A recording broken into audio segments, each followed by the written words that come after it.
طبيعتي من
It's actually, Nick was just gonna get here first, so it's a 5v4 in favor of BK for now. As Keen is trying to run on up, but they don't quite get any picks. Finally, you're gonna get Toby, and the damage is there from the Gwen. As now Keen arrives with the Meganar, is going to find Raptor, and that's the jungler. Who they do take out Canyon, just going insane mode on the Aatrox. As that's gonna force the flash here from the Oswald. The wall pins him, but he is living for so long. Ruler has to flash into range. Just a bit greedy, and he's not gonna get the kill. As Clear clears the entirety of Gen.G after the fact. Let's see whether he throws down the ulti here as well. Let's see how this one goes. There it is. Pump Blossom is going to be pushed away the handshake, but Lucid gets in, steals away the dragon, and now Owner is trying to get himself out. Shu running amok right in the middle of the fight, and then twisting his back. The bullet time, the combo from D+ is too good, and Shu gets those scissors out and makes them work. The bottom lane is cut into pieces. It's a triple for the Gwen, and another one for Smash as well. 아 제발 나 이기고 싶어. Okay. Control ward down. Baker played around that vision really well. He was like, you don't know where my Zahin is. I have a control word here, so chase me through that brush if you want. Now the Zahin's going to show up. Yeah, there's the petrifying gaze though as Faker, he might just die as Showmaker doesn't have his flash. And Ona tries to make his way over, another poison comes on through as Faker walks up, flashes away, and Ona should be able to finish this one off. Showmaker though does have to get the flash out for Ona to be able to pick up that kill. Man, that was close as now Lucid. No! Too many knockups! And they outplay the monkey! Lucid!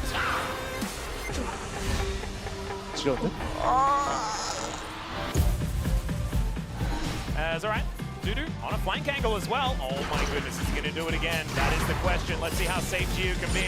As he looks to try and turn it, Magnus Storm doesn't connect onto the Inara, but Dudu flashes for it. He just doesn't have enough. The rest of the team are not there as they take down Rich, but he's not the priority target. If Gio flashes into them, then it might work out, but he does get himself out of there. Dr. Arm doesn't find the fast bomb, and Willer is just walking at him, flashes over the top. Dr. Arm finally finds it though, as now Andal is fighting. She gets in! Yoshik finds the reset, goes into the GA, and Yukao. 이거 잡을 만한데? But he can go untargetable, so he eats it. The sidestep's not enough. The Cataclysm's down before you throw it, you just cue the Cataclysm, but because you queued before the Cataclysm was down, you know it came down after, you went to it. And he's going to be pulled back once again. This time Duro does not have his flash, so can be in a bit of trouble here. He's going to hook into the wall once again. Duro is clean on this Nautilus, and he will live. 자, 빠졌어, 나 빠졌어. As now the hook comes back in. Kellen is dead. We got a TP here first from Keen, and now BK are just running for their lives. So much damage is being thrown down, and there's nowhere for BK to run or to hide. Flashes being thrown out here. Toby behind enemy lines, just the two of them, and even lands the bubble. It's beautiful for Toby to finish it off.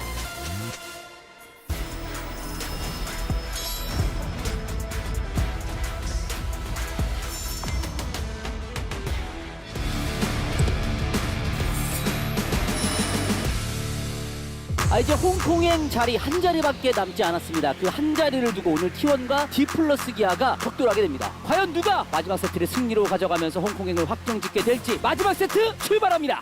어디로 왔어, 아트? 별거북. 갱각 안 나올 것 같지? 갱각은 안 나와. 이거 그럼 나 미드 거쳐갈게요. 확인. 미드 한번 가져갈게. 점프 봐도? 점프 안 돌아? 확인. 미드 왔다. 안 돌았어? 확인. 잡았어. 잠깐만, 왜 미드지? 미드 좀 많이 유래 이제부터. 저 웨이브 탑 갈 수 있긴 한데, 슈 어때? 아트 한번 찾아볼게. 아트 직갈만도 하거든? 아니. 그냥 공 깔아볼게, 슈야. 형이 선택을. 탑이다. 나 괜찮아. 밖으로 끌게. 그 맞아줄게. 형 먹어.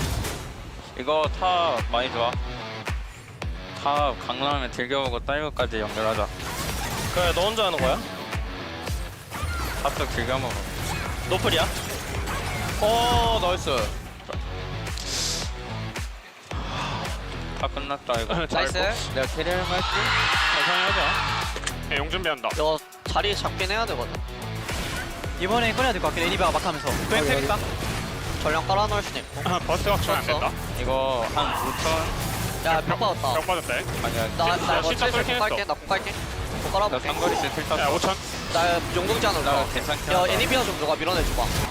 그엔 아레텔이야. 그엔 아레텔. 리프 조심. 니코 누구 니코 누구 이거 니코 하나, 둘, 셋. 막혀있어. 아, 나 그래. 야 천천히. 야 칼리 봐줄게 칼리 봐줄게 칼리 좋은데? 나 죽었다. 나 죽어. 이긴 거 같아. 아트 도플 나 죽었어. 야 보자. 이겼어 이겼어. 선물 애니비야. 야 나 먼저 나 먼저 가지고 있어. 야 캐넨데 나이스. 할수 있나? 나 죽었어. 아 이거 내가 모르겠네. 잘했어. 영욱이 형 좋은데? 아 제발 나 이기고 싶어. 이거 낚이면 다 이길 것 같은데? 확인. 낚인 싸움 다 이기긴 해. 그엔 노플이지. 한번 볼겠지만 어. 여기. 그엔 풀 모르겠네. 얼마다 이거 노플이야 노플이야. 나 애니비였다. 너 살아. 확인 확인. 잡았어? 아뭐 엄청 크진 않아. 그냥 다음 대치부터 내가 걸 생각으로 하면서 볼게. 이거 다 아예 빠져있으면 나 아예 안 되긴 한다. 야 이거 아래서 쪼이고 싶은데 지금. 야, 나 지금 쪼이고 싶긴 하다. 천천히 뒤로서 얹어. 아 위치 지금 걸렸다. 쪼여볼게. 위치 걸렸다. 아 오케이. 그래도 다시 한번 돌아볼게. 캐넨 상거리 도는 거 체크 상거리 못해준다 이제. 야 그냥 캐넨. 야 캐넨 볼게 나는. 야 캐넨 혼자야. 왜 그렇게 걸렸어? 뺄 수 있나? 위로 올게 그냥. 아 나 죽으면 안 돼.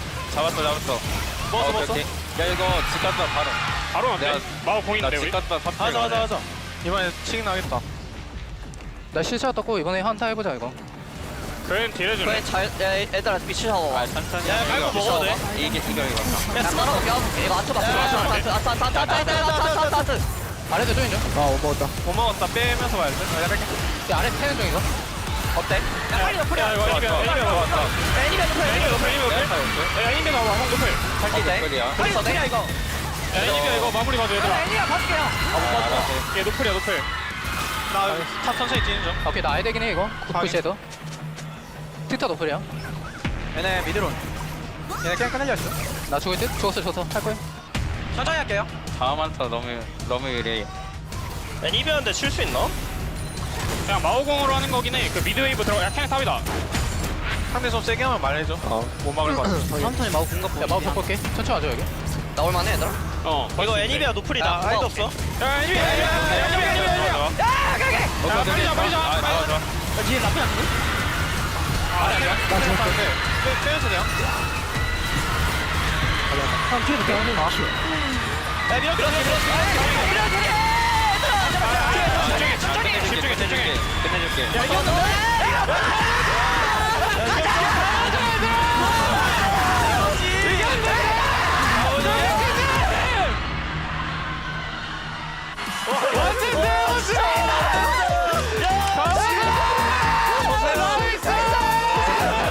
디플러스 기아가 역습에 성공합니다. BFX 따락.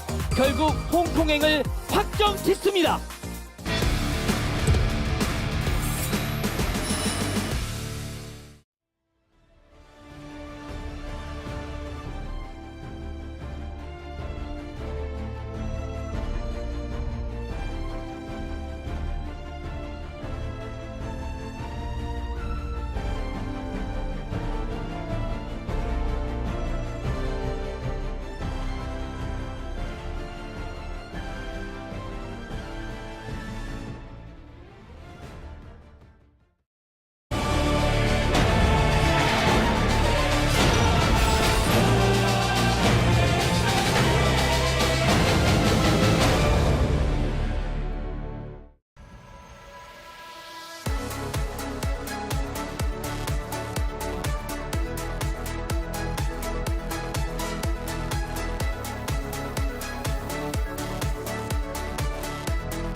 Hello, everyone, and welcome to Hong Kong. We've made it. It's finals weekend, and we're on the move here as we've got a quad desk for you to set it all up. Wadid, Ox, and Umpty here alongside myself, Digon, to break down B&K Fearex versus D plus Kia, the most unlikeliest of matchups here if we were talking at the beginning of the season, Ox.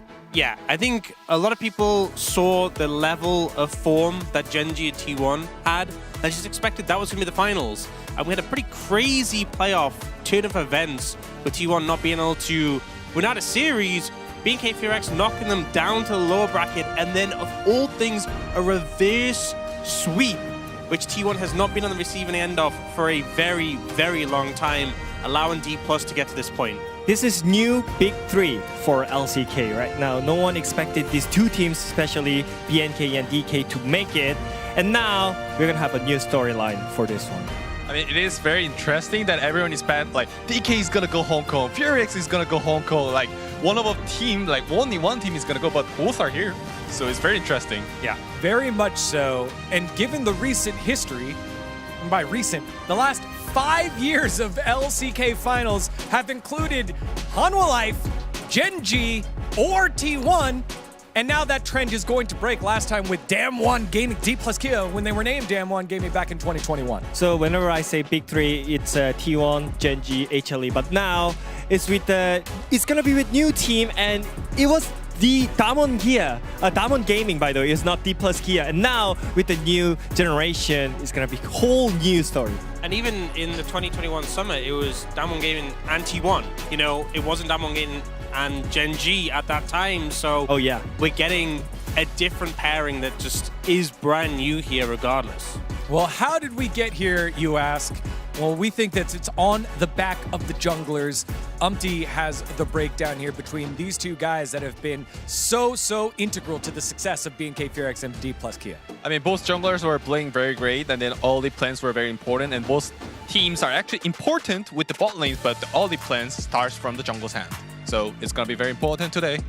Yeah, I mean, on top of that, I feel like, yeah, you mentioned about the early game plan, but it's mainly about mid lane and bot lane. So first, mid lane, I think because of the mid-jungle matchup, the 2v2, whenever you win the priority in the mid lane, it's going to be easier to approach to the bot lane. And I think right now, bot lane is just all about the game right now because you have to play around the Drake. And also, many bot lane matchups are around the level 1, level 2 traits with the summoner spells. So I feel like sometimes you just gotta go for level 3 gank on the bot lane. We call it gamble, but now it's a proper plan right now. So. And we've seen it as well. Dragon's been such a high priority because Arakana's gone, Baron's so much harder to take. Securing Dragon, securing Soul is a big win con. And if your setups around the Dragons aren't good, or your jungler just is better at smiting on the day, as we saw from Lucid, it can really dictate games. I think many people going hard on Honor for like getting stolen, but I feel like if enemy jungle gets to smite the objective, then the setup was already wrong. So I feel like every team has to work on how do you want to play around the objective. Yeah, and that's such a big moment because, again, it was these steals that led to D+ Kia being in that game 5 against a Kalista smite composition. It was clutch moments, and when you think about these two players, confidence plays such a big part in them, and you can see how high their highs can be when they're finding success. 100% agree with you guys, and then especially about the smite things, I do think their position, which is like T1's position, was quite wrong, but DK's position was really correct. How do they play? Yeah, and also I really wanted to bring up these stats because, there's no objective other than Drake, so stacking Drake is all about the snowballing, right? So it's really important to get the first Drake to have a better Drake tempo on your side. And now we can see BNK, why they are a good team right now is because they are so much higher priority in the first Drake. So you could see it from the percentage, like they have so much better in terms of the Drake macro in here. And remember, these includes the steals that D+ Kia were able to get. That number would be way lower. However, those steals by Lucid showing that there is a much bigger priority to it in terms of the game plan for BNK FuryX. Now, the junglers are integral, and thankfully, we've got the king of the jungle here joining us to break down these two players in Raptor and Lucid and their stats right there. When you think about the game plan for these two teams, how does it show for D+ and BNK FuryX? So speaking about the Dragon objective things, I think D+ Kia didn't have a good high priority about the Dragons, but these guys are changing now and thinking about it. But that's why Lucid's grabs are showing that his counter jungling percent is really high. Yeah, I mean, for me, especially it's BO5, so I think the champion pool is gonna be on point as well because there are so many picks that you can flex with your top laner nowadays. So I feel like either you prepared something to flex on the red side is gonna matter so much. The second pick, right? So you can have more picks to like flex around, and then I think that it's gonna be like give a lot of advantage for the team. All right, now it's time for Umpty's 15-second challenge. The man known as the king of the first 15 minutes, now showing us in 15 seconds the question that he wants to make a point on, which is what plans do both teams have during the draft? Your time starts right now. Okay, so DK, I think the priority-wise, the special thing is their jungle percentage for the first pick or second pick is really high. And then both teams are actually putting the support at 5 pick for countering the bot lane. They both team thinks that bot lane is really important, but the special thing is DK actually makes Lucius sacrifice a little bit. All right, there it is. Ooh, right in time. I know. He's got the timing of a jungler. Now, Ox, what do you think about that? Yeah, I think as well you see BNK Furex much more focused on securing an early mid pick, getting Vikla on something he's comfortable on, whereas Showmaker, he's shown a lot of diversity in the pool. I think it's interesting to see these sort of priorities on which picks they're so set on making sure they get early in the draft.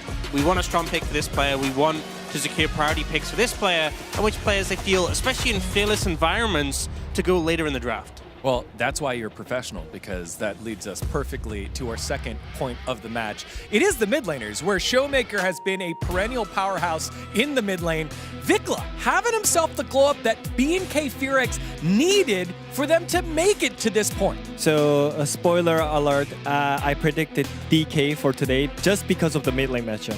Because I feel like Showmaker has so much experience than Vikla, and I think he's gonna show us what he can bring for the team as a veteran. And I'm gonna talk about the champion pool wise, because I think there are so many meta picks right now in the mid lane, it matters the most. And I think many LCK players loves to play Azir because I think many teams, they try to trade with Orianna, but it doesn't work out. So that's why the teams are banning Orianna and just leave up Azir open. But you kind of have to still pick it, but it's not working out. 2 wins, 6 losses in the playoffs just because you have to go win with your Azir. So you kind of have to like you have a high risk, and there's not much return that you thought. So I feel like Azir is maybe overrated. But there's one more champion that we might think this is OP. Sure. Then I think it's Ryze, because it gives so much space for your jungler in the early game, because it has insane amount of pressure, and also it spikes really well with items because there's Actualizer, which means it's just so OP. And right now I feel like it has really good stats with the win or lose and as well. So I feel like you have to kind of pick up Ryze over Azir at this point right now, because it's gonna give so much space for your team. I think we're kind of seeing a similar thing to what we had earlier in the season when Talia and Ryze were traded a lot, and Ryze was doing really well and Talia was suffering as a result. And we're kind of seeing that with the Azir Orianna, where they're being traded a lot and Orianna's doing really well and Azir's suffering as a result. And that pressure where it's like, do I want to sit back and do DPS, or do I want to dive in and look for the plays? And then the consequences that maybe come with that. You know, you go in, you find a carry, but where does that leave you in the fight? Yeah, and that last little wrinkle to the stat is the fact that BNK Furex weren't afraid of flexing it to the top lane as well. So Ryze bringing that added value in terms of champion diversity and draft strategy, especially when you get later into the series. And now it's time for my favorite part of this matchup. It is the bot lane duos of these two squads, 2 certified hyper carries with 2 very different supports in Kellen and Career respectively. Which duo will be the one to lead their team to victory? And to lead us in this segment is our support specialist on the desk. It is Ox. Yeah, I think both these bot lanes have been really fun to watch. I think Kellen in particular in this meta at the moment, we're seeing a lot of enchanters, and his enchanter play has just been phenomenal. He's always been very proficient with these picks, but for the longest time, it's been like we've seen some Renata and not much else when we think about enchanters. But they are firmly in the meta right now. I've seen sort of balance between these engaged boards, these enchanters. When he gets his hands on things like Lulu, he's just so good at finding these windows to peel. We've seen Ash Seraphine as well.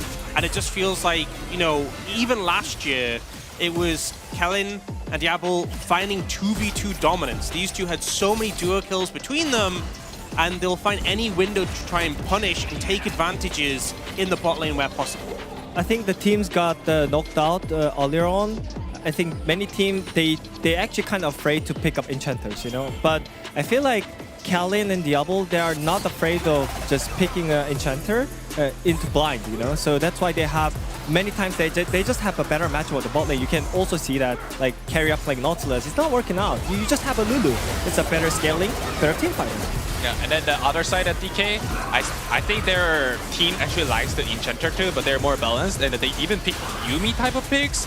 But I think it's gonna be really fun because both teams are actually like prioritizing the Enchanter. So and the bottom lane is gonna be important as we are just speaking about it.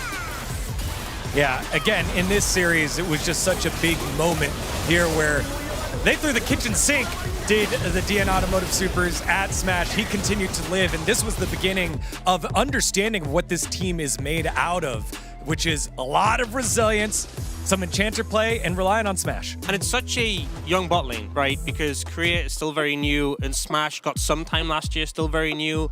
We're really seeing them grow and sort of come into their own. I did want to talk a bit about Champion Pool. We obviously talked about Kellen and his proficiency on Enchanters, having great success so far.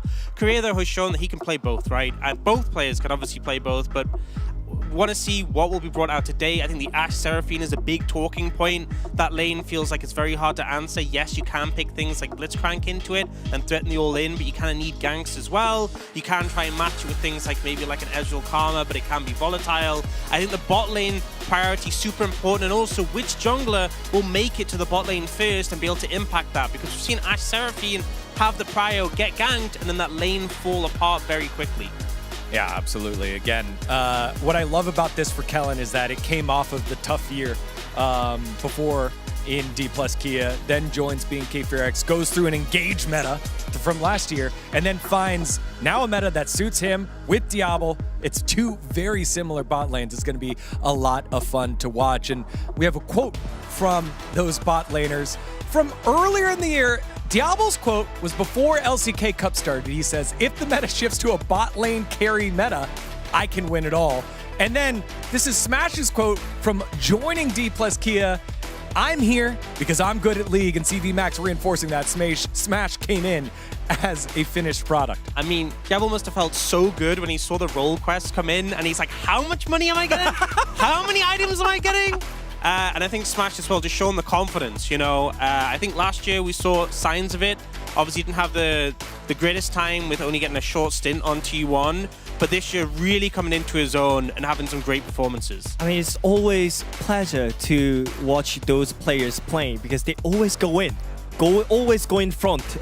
Like they just don't need the front line because they are the frontliners, right? So that's why those supports willing to play the enchanters, because you can just support them and just let them play whatever they want. You know? Yeah, absolutely. Again, just two high-profile bot laners that are so young in our league with a lot to watch out for. Speaking of things to watch out for, everyone.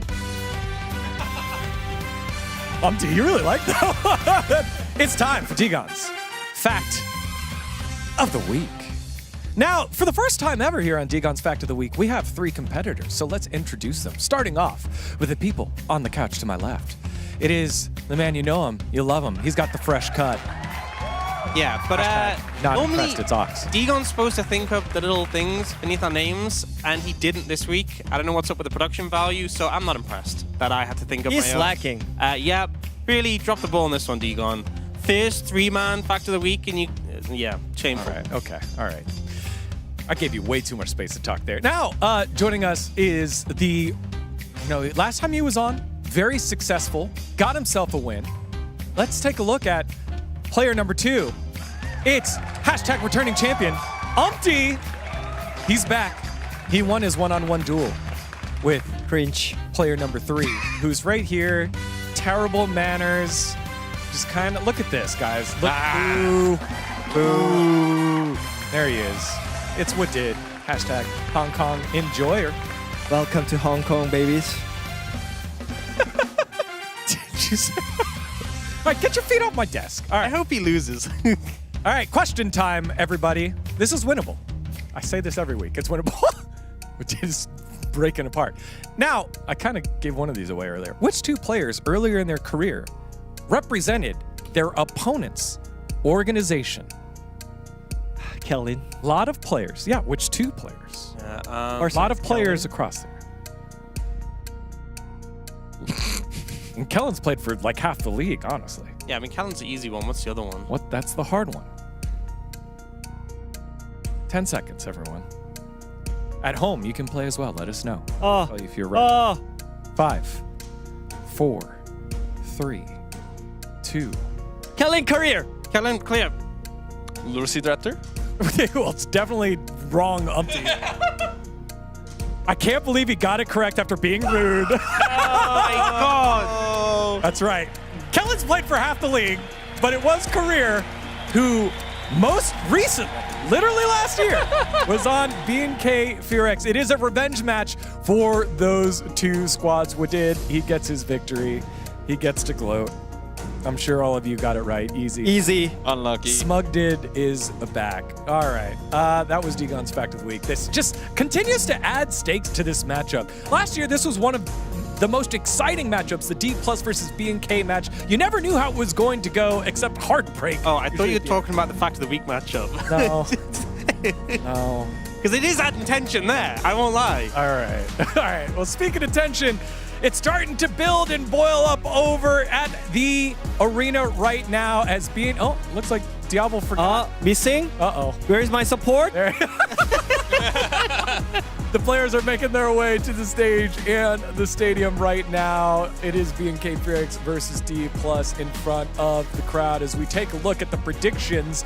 And it started off very B&K and then finishes it's pretty kind of D+, and then it's more D+ on the other side. It's tied. It's 7-7, y'all. 7-7. Even split. Yeah. Wow. So, I mean, for me, it's all about the experience, right? I already mentioned in the previous one that I think the experience is going to be really important because it's going to be a whole new experience for the new players.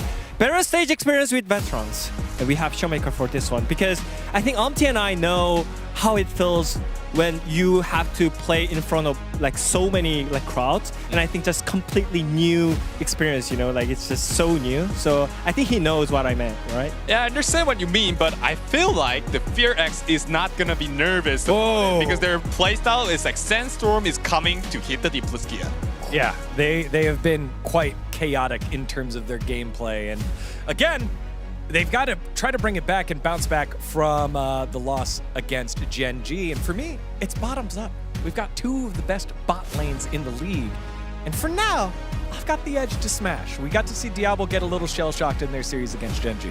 To me, I think with it being in a big arena, with it being having traveled for this match as well, it's the player who's going to crack under the pressure. And we look at both sides. There is players who don't have this experience before, you know, who are facing a lot of pressure in the situation, and it's who's going to be able to handle it, who's going to be able to step up. That's my question mark. That's really, I think, going to define this matchup. There is players like Showmaker, like Vikla, who I think, like Kellen, who have played on big stages before, but I think it's going to come down to the less experienced players, and can they rise up to this pressure? Well, let's see what the fans at home think.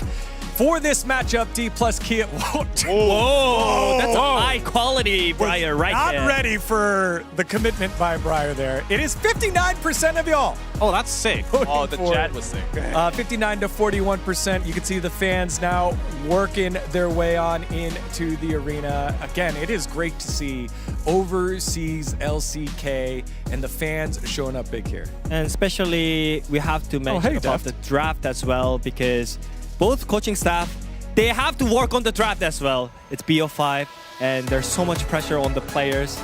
You gotta work on it. Umpty, final thoughts. Sorry? Final thoughts. Final thoughts. I do think that, I do think that FearX is not gonna have the nervous thing, so I believe they just play like spicy.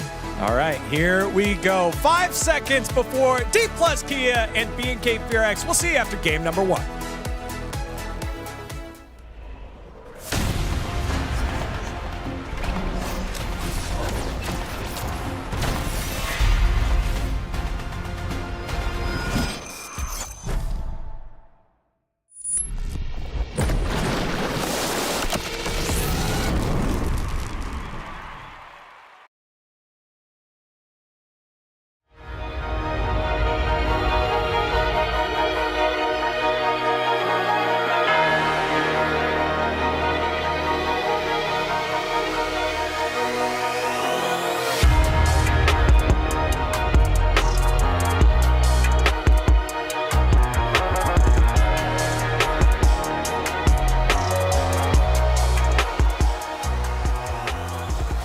2026 LCK컵 지난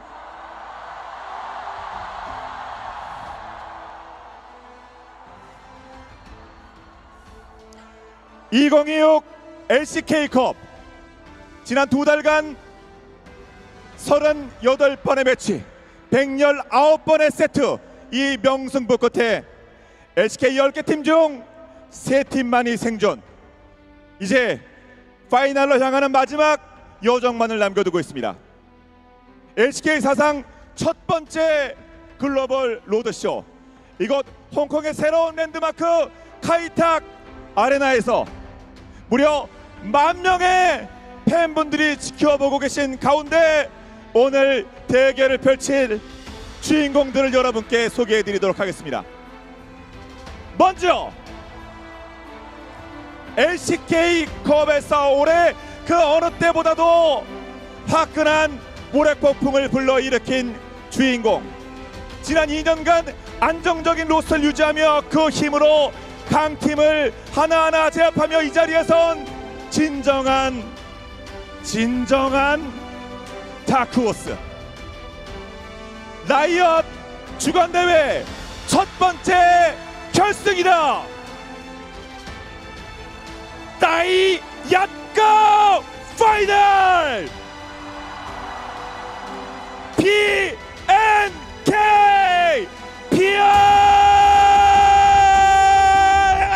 PRX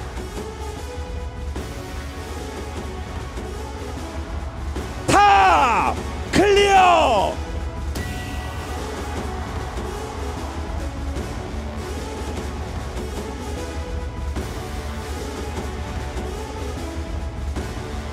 정규현 레터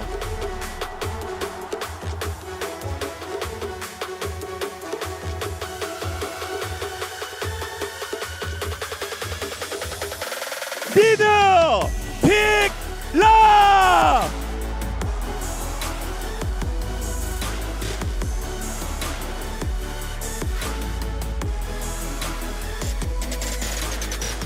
바텀 디아블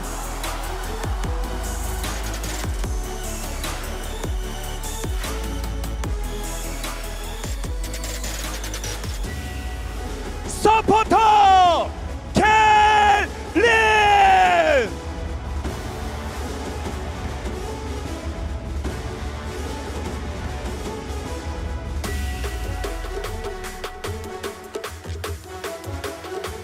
One more time, please!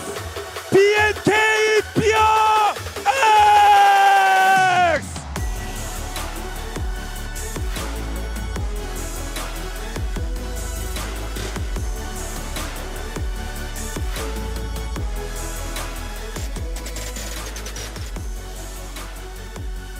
넥스트! 자, 이어서 이번엔 과거의 영광을 가슴에 품고 명과 부활을 선언한 팀입니다. 20 월즈 우승, LCK 3회 연속 우승. 하지만 무려 5년 만에 날개를 다시 달았습니다. T1에게 연패했을 때 그 위기 상황 속에서 자신의 눈물로 절실함을 드러냈던 한 선수의 모습과 함께 기적같이 부활 역전 드라마를 만들어내며 이 자리에 섰습니다. 절체절명의 위기에 빠졌을 때 더욱 빛나는 팀, 다시 정상이다. 저희 또 챔피언 팀 플러스 키.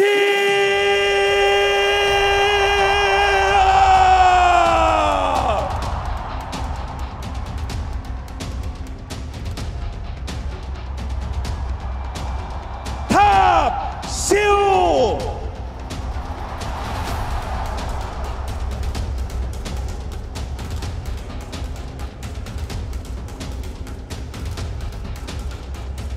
정글 루시드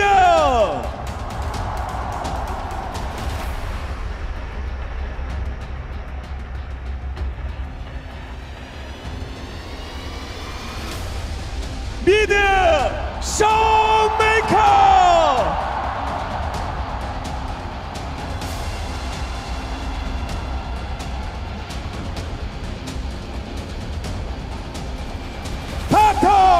스매시!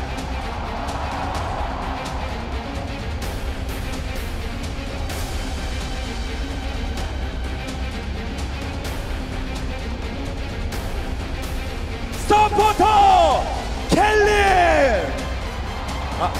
커리어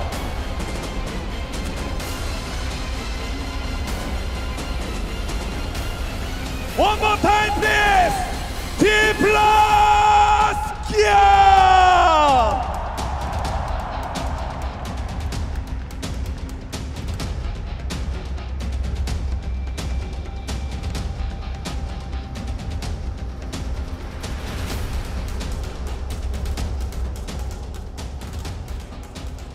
네, LCK컵에서는 단 한 번도 만난 적이 없는 이 두 팀의 대결. 과연 어느 팀이 승리를 거두면서 퍼스트 스탠드 LCK의 두 번째 주인공이 될지, 동시에 내일 이 자리에서 젠지와 파이널 매치를 치르게 될지. Let the Noah Finals begin. 이가 쨍색 허이치 2026 LCK컵 BNK POX와 D 플러스 기아의 대망의 결승기 출전을 이곳 홍콩 카이타가리나를 가득 메운 팬 여러분의 뜨거운 환호 함성과 함께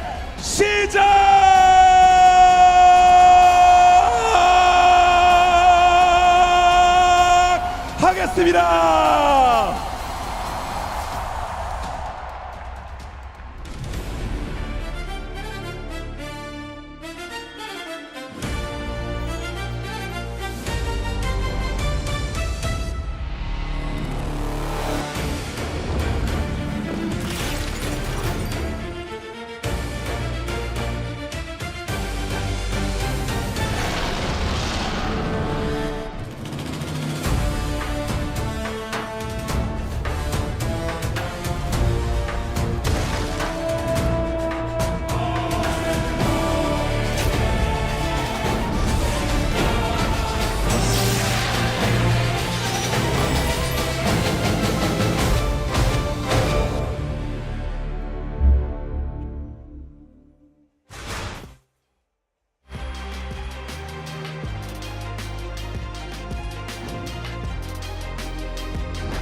BFX 잘한다. 이렇게까지 잘할 줄 알았겠습니까? 결국 홍콩행을 확정 짓습니다. 홍콩에서 펼쳐지는 최초의 로드쇼에서 경기를 치르게 돼서 기쁘고, 오랜만에 높은 곳에 올라오게 돼서 앞으로가 더 욕심이 납니다. 플러스 기아가 아니 커리어의 눈물이 이런 기적을 만들어내나요? 왔는데요 지금! T1 상대로 정말 짜릿했죠. 패패 승승승으로 극적으로 올라오게 됐는데, 저희가 막차를 탈 거라고는 아무도 예상 못했을 것 같긴 해요. BNK POX와 DK가 이런 큰 무대에서 경기를 하게 될지 누가 예상했을까요? 그룹 배틀에서부터 저희가 심상치 않다는 거를 많이 느끼셨을 텐데, BNK POX는 확실히 성장했습니다. BNK POX 올해 처음 만나게 되는 건데 얼마나 강한지 한번 붙어보고 싶었습니다. D 플러스 기아 홍콩까지 어렵게 오셨는데 저희가 다시 한국 보내드리겠습니다. 저희를 만난 이상 BNK POX는 여기까지네요. 잘 가십시오.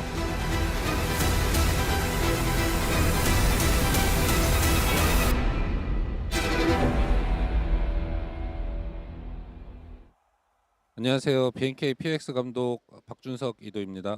제가 이제 LCK 감독 초임인데 처음 하자마자 이제 해외 무대를 밟게 돼서 좀 감격스럽고요. 그 경기장을 보니까 이제 되게 엄청 넓은데 이제 뭐 되게 신나고 재밌는 것 같습니다. 티어 정리를 좀 더 디테일하게 봤고요. 뱀픽 때 뭐 우리의 티어가 맞았나 좀 그런 것도 좀 많이 고민을 해봤고, 또 이제 초반 라인전에서 이제 어떻게 하면 더 잘할 수 있을까, 그런 걸 이제 선수들이랑 코치들이랑 많이 논의했던 것 같습니다. 여기까지 올라온 팀은 일단 못한다고 생각하지 않고요. 정말 잘하고 3, 4, 5세트를 내리 역전승을 해서 올랐다는 건 정말 엄청 대단한 거거든요. 거의 좀 불가능한 걸 했다고 생각해서 좀 저희는 자만하지 않고 잘하니까 우리도 그거에 맞게 열심히 준비해서 잘해보자라는 생각인 것 같습니다. 컨디션이 좀 안 좋은 선수도 있긴 한데 이게 해외다 보니까 좀 그래도 좀 컨디션 안 좋으면 좀 최대한 쉬려고 했고 그 와중에도 여러 팀들이랑 이제 스크림을 해서 좀 준비는 어느 정도 됐다고 생각을 합니다. 이 자리까지 와서 이제는 물러날 수 없다고 생각하고 저희가 할 수 있는 최대치를 보여서 꼭 결승에 가고 퍼스트 스탠드에 갈 수 있도록 하겠습니다. BNK PX 화이팅! 안녕하세요. 저는 디플러스 기아에서 감독을 하고 있는 CV맥스 김대우라고 합니다. 해외에서 경기를 하니까 더 많이 설레고 재밌을 것 같습니다. 잘하는 부분은 유지하고 이제 아쉬웠던 점도 많았어가지고 그런 부분 보완해가지고 하면은 좋을 것 같습니다. 굉장히 잘한다고 생각하고 있고 확실히 전체적인 밸런스도 좋고 이제 정글과 바텀이 이제 공격대로서 되게 매서운 팀이라고 생각해가지고요. 오늘 잘 해야 할 것 같습니다. 제가 보기에는 괜찮은 걸로 보이는데요. 아마 그래도 확실한 건 오늘 첫 경기를 열어봐야 정확하게 알 수 있을 것 같습니다. 오늘 정말 최선을 다해가지고 결승 갈 수 있게 해보겠습니다. 디플러스 기아 화이팅!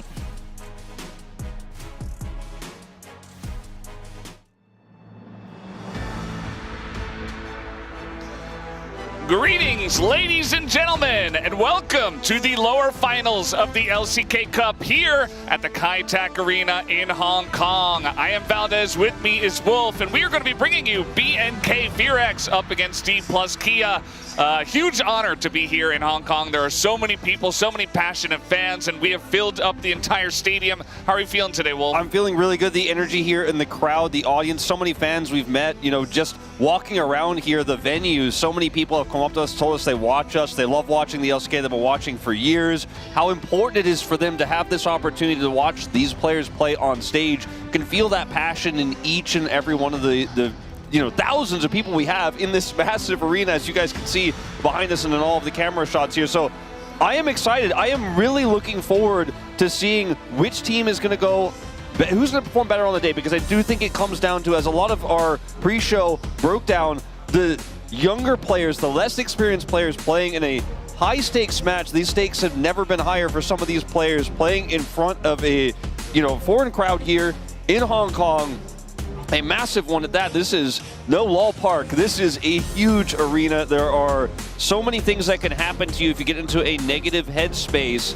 But also on the other side, if you can channel that energy, if you can get some momentum in a series like this, that can be series defining. I think when we look at this series, we look at the predictions, the fan predictions pretty close. Online analysts are pretty much putting it near 50-50 with a slight edge to D plus Kia. But I could feel in this arena the weight, the aura of Showmaker, and that 2020 Worlds title is here. I see more D plus jerseys than I see really any other jersey in this arena. And I think this crowd favors D plus tonight. Yeah, I would agree, absolutely. That is the feeling, but I believe you and I also went for the BNK predictions. It was split right down the middle, 7-7 in terms of the casters and analysts and which teams we did go for. But at the end of the day, I really think it just comes down to form, right? Who's going to be able to thrive in this environment, be able to thrive in the chaos and the pressure?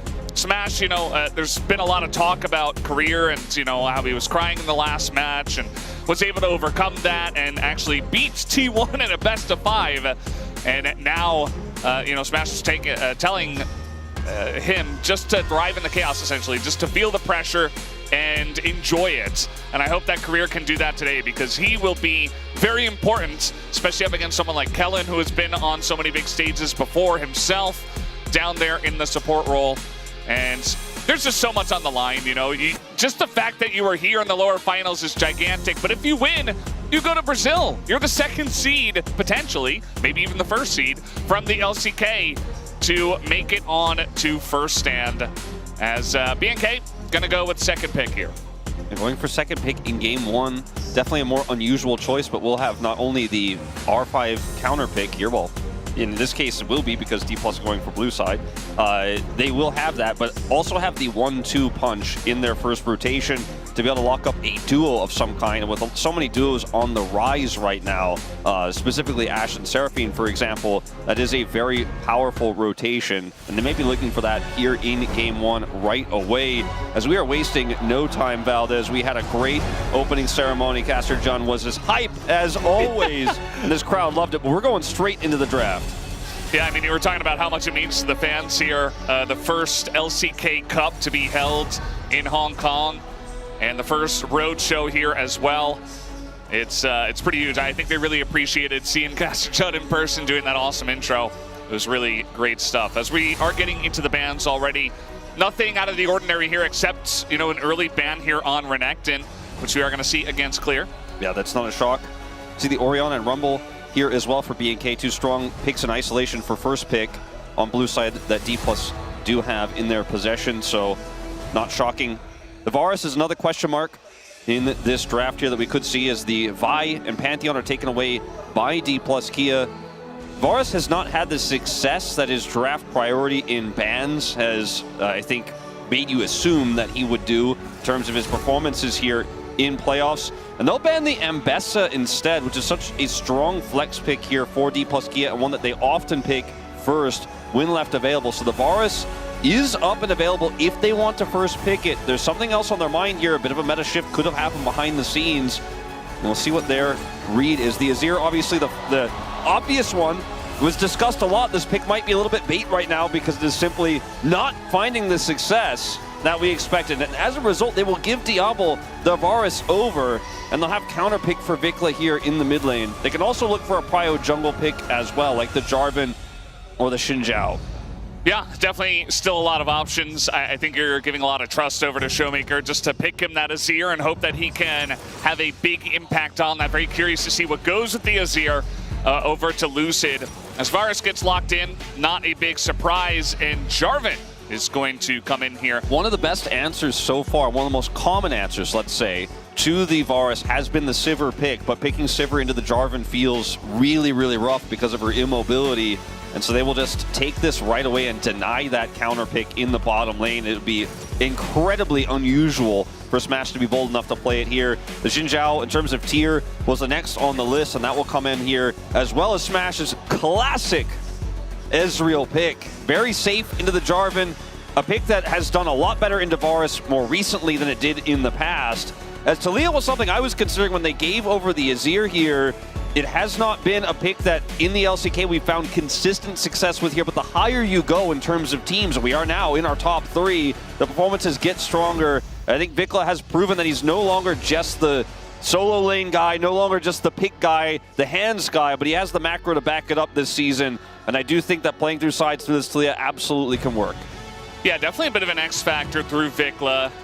It was really awesome to see him performing on the TF in their win against Gen G in that one game.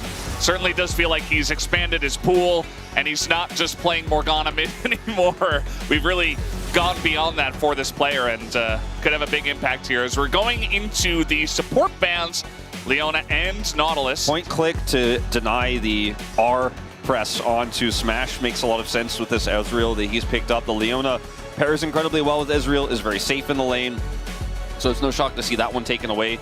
Now Karma could be a consideration here, but they don't really have consistent engage at all if they do lock that in, so I think it's a heavy risk and would only really bail you out of the lane. I don't think it's a great ban. They will opt away from it here and take out the Gwen, which is a big side lane threat on top of the Azir. That would give them double side lane threats, so the Talia can only really answer one.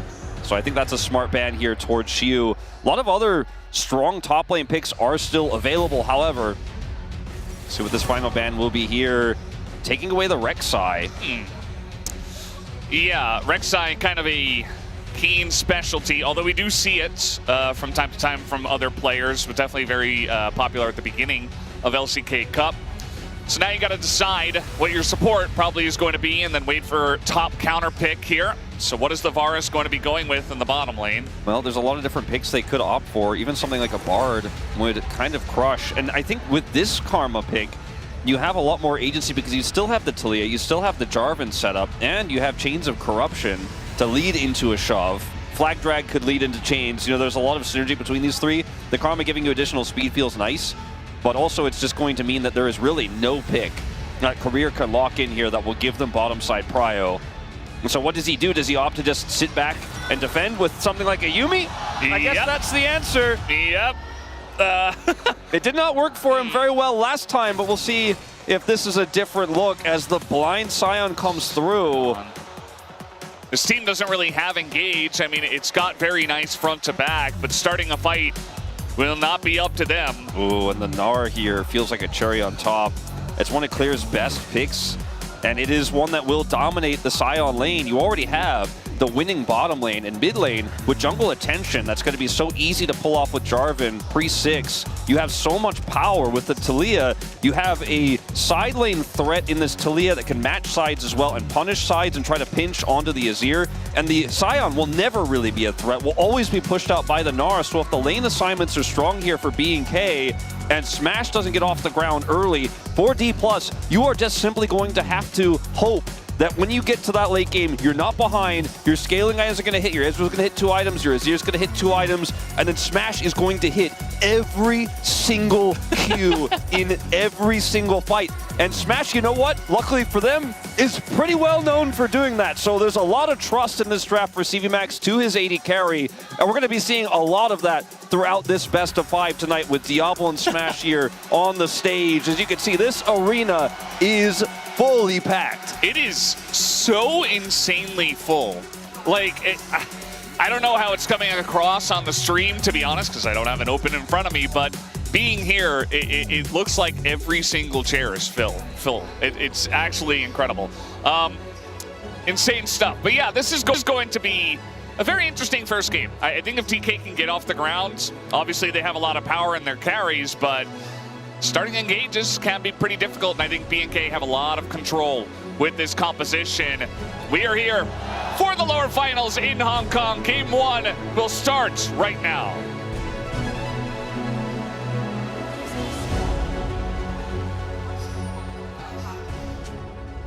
And Wolf, because we're in Hong Kong, we don't have the Hanadur set. There were a few people who tried. There were some, yeah. There were some knowers.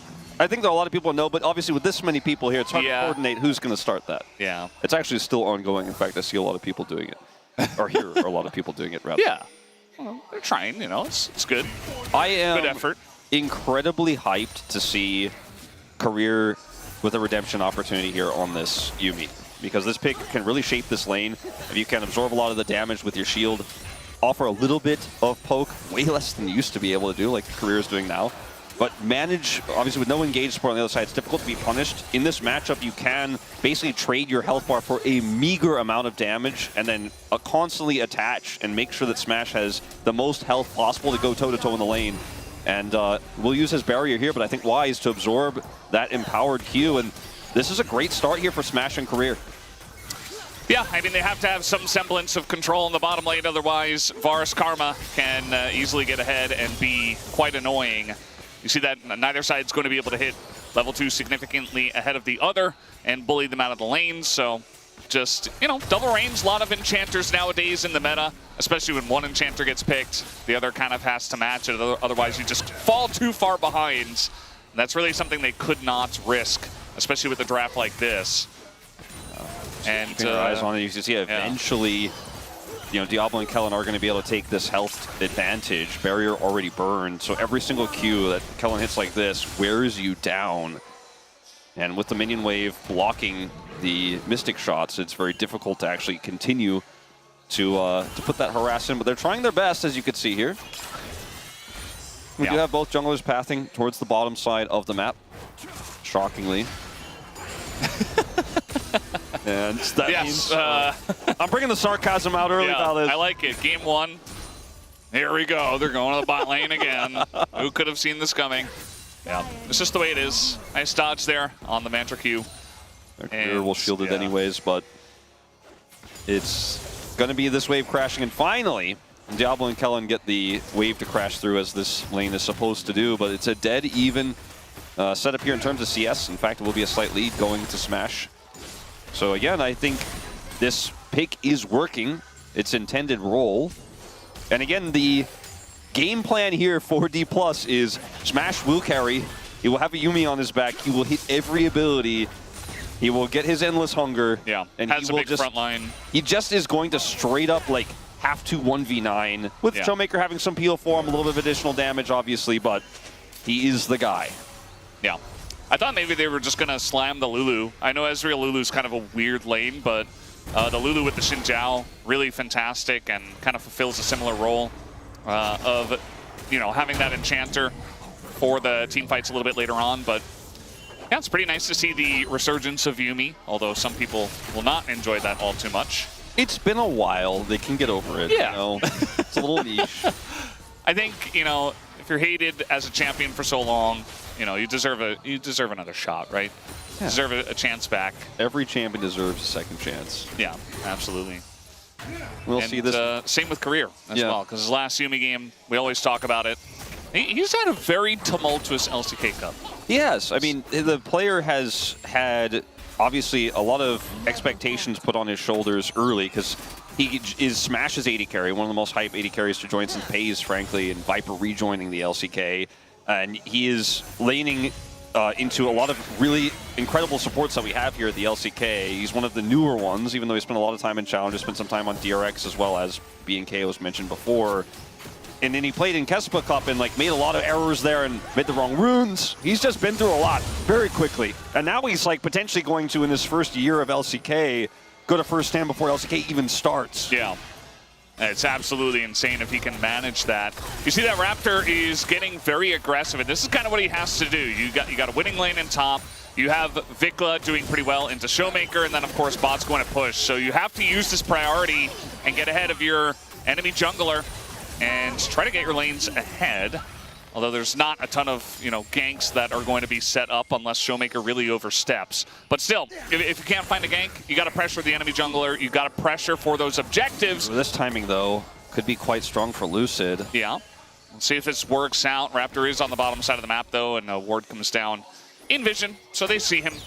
And nothing much going to happen there, but certainly going to be a lot of pressure on this first Drake. A lot of time spent, actually, and he's just simply going to back. This means Raptor will get the first dragon.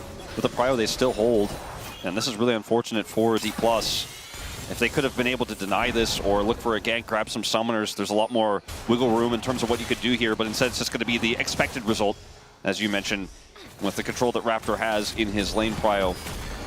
So far up here on the top side, Shio is doing a pretty good job of keeping the CS at least, you know, decently even considering the matchup. Yeah.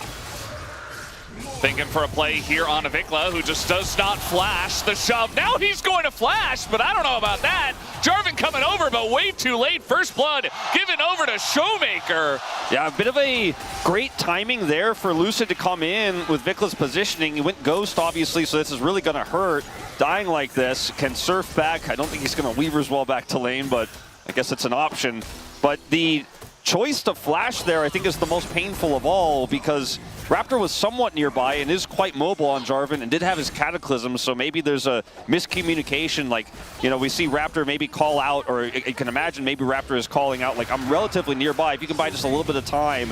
But as you can see on the minimap here, he's just finishing the dragon. He is, in fact, quite far away and cannot assist. That last Sand Soldier is going to come up and take him out. So Vikla now down flash, vulnerable for a follow-up gank as well. I mean, this is the issue when you play into Azir. It's kind of the Azir tax if you're an immobile mage. You just kind of have to flash the shove if you're not 100% sure that you can win the fight. And, you know, if Lucid's ever there, you just die. And that is exactly what happens. So, gotta maybe Vikla trying to be a little bit greedy in the beginning of this match. You can see a lot of damage did go back on a Vikla from Showmaker. And, a lot of Showmaker fans here, as you were mentioning. Yeah, just from 2020, he's been around forever, obviously. He is the king of this arena right now, and no question in my mind. Yeah. He got the loudest cheer in walkouts as well, as he is going to get a little bit of damage put onto him by Kellen coming over there, but nothing too impactful. Smash is Ezreal, so does not care about that leash. Yeah. And Smash is doing the thing. He's doing the thing, Valdez, where he hits everything and does a lot of damage. Notice how Smash, he's not 100% that Raptor isn't there, so he just flashes away from the tether, and yeah, it feels painful, but he did a big chunk to Kellen for that, essentially, and it gives him some time to put on some pressure in this lane. So it's not all bad. Obviously, losing your flash is not great, but it's that amount of respect that you have to show for the enemy jungler that we didn't see from Vikla. On first glance, I thought it was just a shift there. I didn't even realize it was flash immediately until you mentioned that. That's actually it. I think he shifted in and then he got tethered and then he was like, I think you're right, and that is not ideal, but that is also not surprising for those of us who have been watching Smash. Diablo's like, I would have done the same thing. 280 carries handshake across the rift. Lucid gonna be spotted here. We got a wall coming in. Lucid in a bit of trouble. Kellen here first as well. There's just nowhere for Lucid to go, and the chains going to land here onto the Ezreal. Flash damage comes in from Smash, and now Smash, no flash, he's just dead. Nowhere to go. And you see that career trying to back, but there's no way they're going to let him go. And the second they got the Ezreal, the Yuumi is always just going to be tacked on. And eventually, Vikla takes him down. So 3 kills go the way of BNK on the bottom side of the map. Showmaker opts not to TP down. He TPs back to lane and is going to get some plate gold in return here with the Crystalline Overgrowth to proc. It's really just 1 he gets, though. Talia can get back to lane relatively quickly. And this is on vision. Unfortunately for Lucid, he has a control ward to the right there, so probably thought he was okay, thought he was unseen. Doesn't have flash, unable to get over the wall. And then down here, Kellen flashes forward as well to guarantee the root, which gives the follow-up here for Raptor. And then as you say, when you get 1 with the Yuumi, you get 2 as Showmaker makes the call to TP mid and try to get something back there, knowing that Vikla's at least spending a decent amount of time down here. But this is a huge win for BNK. Yeah, it's pretty gigantic, and it's really funny. Well, now for Smash rather, but that we were just talking about the flash that Smash did in the trade, and it comes back to bite him big time. If he's able to flash the chains and stay alive with the Yuumi on his back, I think it will be at least more difficult to get the kills underneath the turret. Instead, it's just kind of a freebie here for the side of BNK.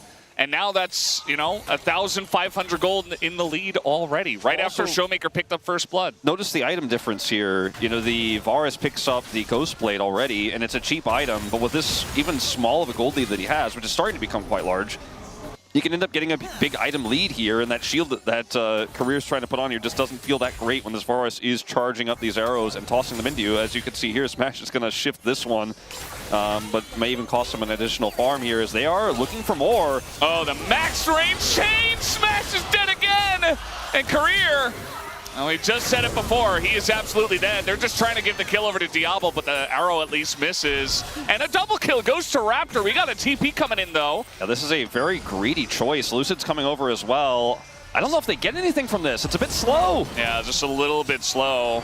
And, well, he's going to ult into the wall. And maybe with the smash on Kellen, they will get him. So they at least get the support. But now Clear wins. Clear doesn't actually even need to use his TP. He's getting so much gold here. I think it's absolutely not worth it. At least you got something. You have to make something of that situation, but bit of a disaster. You got the dragon at least. That dragon will go over as Raptor, had to go back there. So that makes it a little bit better, and that will tie us up one apiece in terms of dragons, but the execution of this was incredibly risky. If Kellen gets away there, it's even worse.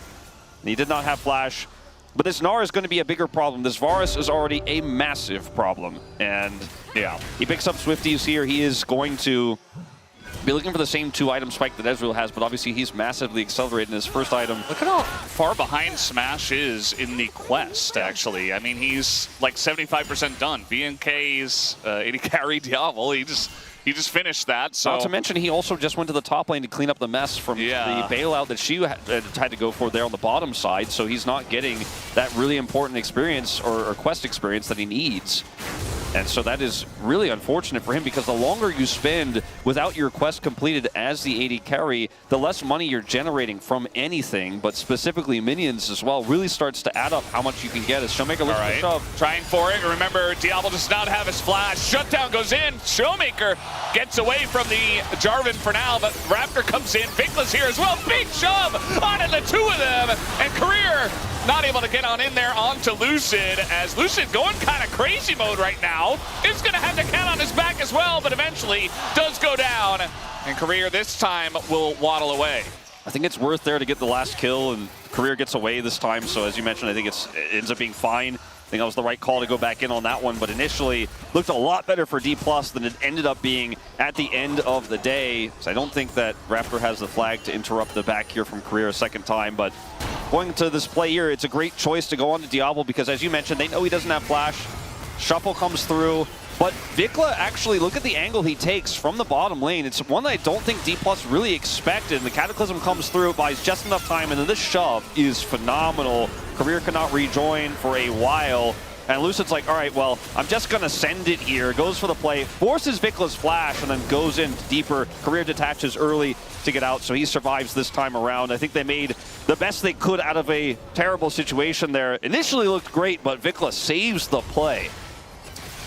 Yeah, definitely a bit of a save from him. You know, I was talking about how I expected a lot from him, especially in terms of champion pool in this series, as he has been showing nowadays. Obviously did have the bit of a whoopsie by not flashing the divide earlier on in the game, but he's going to be a big difference maker.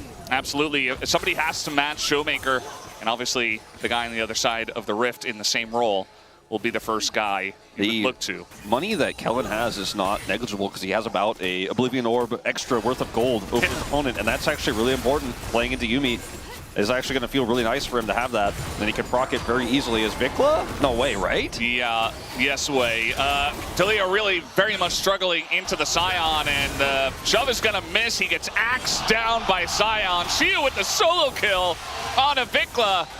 And that's whoopsie number 2, Wolf. There's a big chance erupting here after that one. Bit of a mix-up, mess up, bit of a whoopsie. You know, you said it already. Not much else to say about that one. That one is not supposed to happen. But a good punish from Xiu, who doesn't even need to use his summoner to secure the kill there. So, yeah. It's certainly going to take a little bit of the wind out of B&K Sales. They're still in a favorable position in this game, no doubt. The Showmaker's going to get pushed away here. The Dragon is up in 90 seconds. It is the Hextech Soul, so an incredibly valuable Dragon. Whoever does end up pulling ahead on this one, but Herald is topside. It is live first. We have this group up faster for B&K, and we will just have to, you know, after the caster curse, shame Vikla here a little bit. He hits the slow, and then instantly Shio is just like, I ult you. Yeah. Man, Vikla should have just spaced a little bit better here, and unfortunately the shove misses, and he still commits the Ghost, hoping that it was going to hit and that would have bought him enough space. It does not. Yeah. So he's also down Ghost as well. I mean, Scion, you just got to respect him. Like, he does look like he would kind of be just a punching bag, but I think especially a lot of mid laners, you know, they don't have a lot of experience playing in a Scion, so that will happen where it's like, oh, he can't do anything to me. I'm just going to harass him under turret, and then all of a sudden, you know, especially without your flash. Like, if you can flash the ult, then sure, you can put on the pressure. But that was not the case. So clear as, hold on, our thoughts on this one is we may have a bit of a fight here. Trying to burst him in the bush. Because the Herald's up and the Dragon's coming up. You can see that B&K are really trying to control the vision there. Does have this teleport advantage here in the side lane as well as a wave pushing, so he could join if he wants to. He's going to back right now, which makes this a bit of a timer that B&K aren't to secure this quickly. Back is spotted though, so I think they feel pretty confident they could take this. Even stopping the back is pretty massive. If they get Herald and then can contest for this Dragon, it is a double win here for B&K, especially again considering that Vikla did not have TP. Does have his Weaver's Wall available, and they are set up on vision. Look at the vision for B&K. All those red wards around the Drake Pit and the entry, and even around both sides of the Raptor camp. They are going to have full information here. TP for Diablo gets him back to the mid lane. They secure the Herald, and they should be able to also grab Dragon. Yeah. I think for D+ Kia, you kind of have to respect B&K's strength right now, you know, especially before your Azir and Ezreal are online. And they don't have vision, they don't have control, they've fallen behind in this game. I feel like that's all kind of expected, and I think the right call is to kind of just let at least one Drake go over. Maybe you let a second one go over. Lucid is here, though, and they do want to fight this, actually, kind of. As Showmaker's not here, this is going to be secured by Raptor, and Lucid, he's going to be walked into the pit. Now he doesn't have his flash. We got TP coming in, as DK are like, who cares about item spikes? We want to fight right now. And they don't even have a jungler anymore. Lucid about to go down. There he goes. As Smash as well being slowed up. There's the big ult into the wall. Catches 2 and make it 3 with the Yuumi. They take down Smash. And that's about all they're going to get as DK just waddle away as well. There's been so much of this game that has been played by D+, almost as if, you know, it's the Wadid principle, you know, playing not to lose, like, or playing really like as if you have already lost. In committing to this fight, going for the Hail Marys, another Hail Mary in a series of Didn't have to them. do that. And like, in this fight, in this scenario, you don't have any control. You have to know that the Gnar has TP. He's going to be able to join at a moment's notice. Both top laners waiting for the judgment call, right, as the TPs come through. The positioning of the TP here for Shiu isn't even really favorable. Clear has Mega Gnar. He's charged it at the correct time. And D+ committing to this fight, you're locked in. Like, there's a Talia there. The Gnar bar is still set. He ends up having a massive Gnar as they go over the wall here. And the Yuumi shielding is not enough to win you this fight. You don't have the skirmishing power here anymore. And I think they thought they were at a closer game state than they were, hoping that maybe the Varus wasn't going to be able to do enough long-term damage and that then the Ezreal would carry. The Ezreal doesn't have 2 items, like you said. And that was a bit of a flop for D+. It might have cost them the end of this game. Like, there was still an in, but now there's not. Absolutely does feel that way, Wolf, as they're trying to punish Clear here. Might just be able to. No flash on him, and that will be a kill. A shutdown going over to Showmaker. We got a big push in mid, though, as BNK looking to get a bunch back. They're also going to get some turret plates in top lane and really try to solidify this lead. Yeah, it's a kill. That's the win that you're getting. It's a kill for no kills, but in terms of the gold, not really being the win I think D+ were hoping for. Plus, that was Showmaker committing his teleport for it because there's no pressure anywhere else. Vikla can get that plate there topside and then back to defend this turret. If Showmaker got the kill with this TP gank and they were able to get the whole turret, you'd feel a little bit differently about this. As this is just really aggressive play from Lucid, and I think he's the one who makes the call to Showmaker, like, I think we can actually kill this guy. His Gnar is fading. And they do get the kill, but they can't really get much else here, as there were a ton of pings from Vikla saying, I'm grabbing his plate for the return. And so as you can see, the gold lead really hasn't changed despite that pick. Yeah, it's very similar to what we were seeing before, which was like 4.4K. And yeah, I mean, essentially the best part of it for DK, if there is a best part, is that you give a bunch of money over to one of your main carries in Showmaker and hope that he can, you know, get a little bit of a snowball going himself and maybe carry a little bit later on, which is why I expected them to just give the Drake up instead of fighting the last time, but maybe the pressure getting to them, as they could have easily waited for the Azir to be more online with this Ezreal, who has now completed 2 items, but is 0 and 3. Vikla is, you know, he's really embracing the chaos today, Wolf. I don't know what has gotten into him, but he's very excited to be here in Hong Kong. It's classic Vikla. As we're gonna have to check the best friend indicator for Yuumi with how much time his career has spent with Lucid in this mid game as well, which I do think is correct given the game state. Give Lucid more agency. He's on 2 items. The Ezreal has only just now gotten 2 items, but it's just so irrelevant compared to Diablo. I think trying to put the Yuumi on the Xin Zhao and say, let's see what we can find. Let's see if we can force some unfavorable positions here for BNK could be the way. But yeah, the lead here in the bottom lane cannot be overstated right now. And for BNK, as long as you don't make an error, BNK fans are looking at you, Vikla. We should be able to see them control this next dragon to go up to Soul Point. Yeah. The fact that Vikla doesn't have TP means he needs to kind of stick around, as it's like he's just going to assume that this Scion is gone, and there is just going to be, that's going to be accurate, and they're going to get this wave pushed in. Smash has been stopped on a back twice now. Yeah, this is rough. And he doesn't have any money. I mean, he might just die. He has to barrier. And if you give Diablo this much of a lead, he will take over your game and make it all about him. He's upset that he's not playing the Ezreal, but I guess he'll just take the Ezreal away. Yeah. And finally, the cooldown boots do come through here for Smash. Has been starved of money, but he really wants that 3rd item so desperately. And in this game state, I don't even know if he prefers going for Shojin or the Endless Hunger. It's not a comfortable place to be, and he has no money. And BNK are looking to TP here to mid with Diablo, who picks up his 3rd item, as they are looking for Soul Point. And I just don't think D+ should be anywhere near this. Nice dodging here from Lucid as Vikla, once again, he is putting his face in it. Has to flash away. We got a Scion going in. Kellen's just going to flash out of the way. And that means that Vikla and Diablo are in big trouble as the Scion is behind them. They do take down Lucid, though. And now the Scion alone is not able to do too much. Smash being bullied in the front line, gets taken out. And the damage and the wallets are too big for the side of BNK. Bait them into the fight as Vikla says, I got him this time.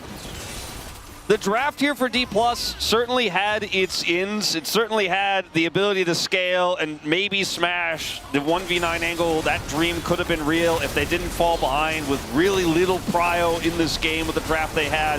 And from behind, when your engage is Xinjiao with Yuumi and hoping for the best, or perhaps a crazy Scion flank, that at this lead, at this deficit for D+, there just isn't a whole lot of agency for you with this composition, and you're hoping this game goes 40 minutes plus if you're going to have any chance of getting back in. And this isn't even the cleanest start here for BNK in this fight.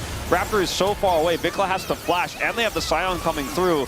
But it's not an even game state. Lucid loses most of his health here, and Smash has to play aggressively to get anything done. That's a numbers game they just simply aren't going to win. Like, he's just hitting a Xinjiao here. The rest of the team can group up, and Diablo's health is low, but he's got such high range that he can follow up so easily to shoves like this from Vikla.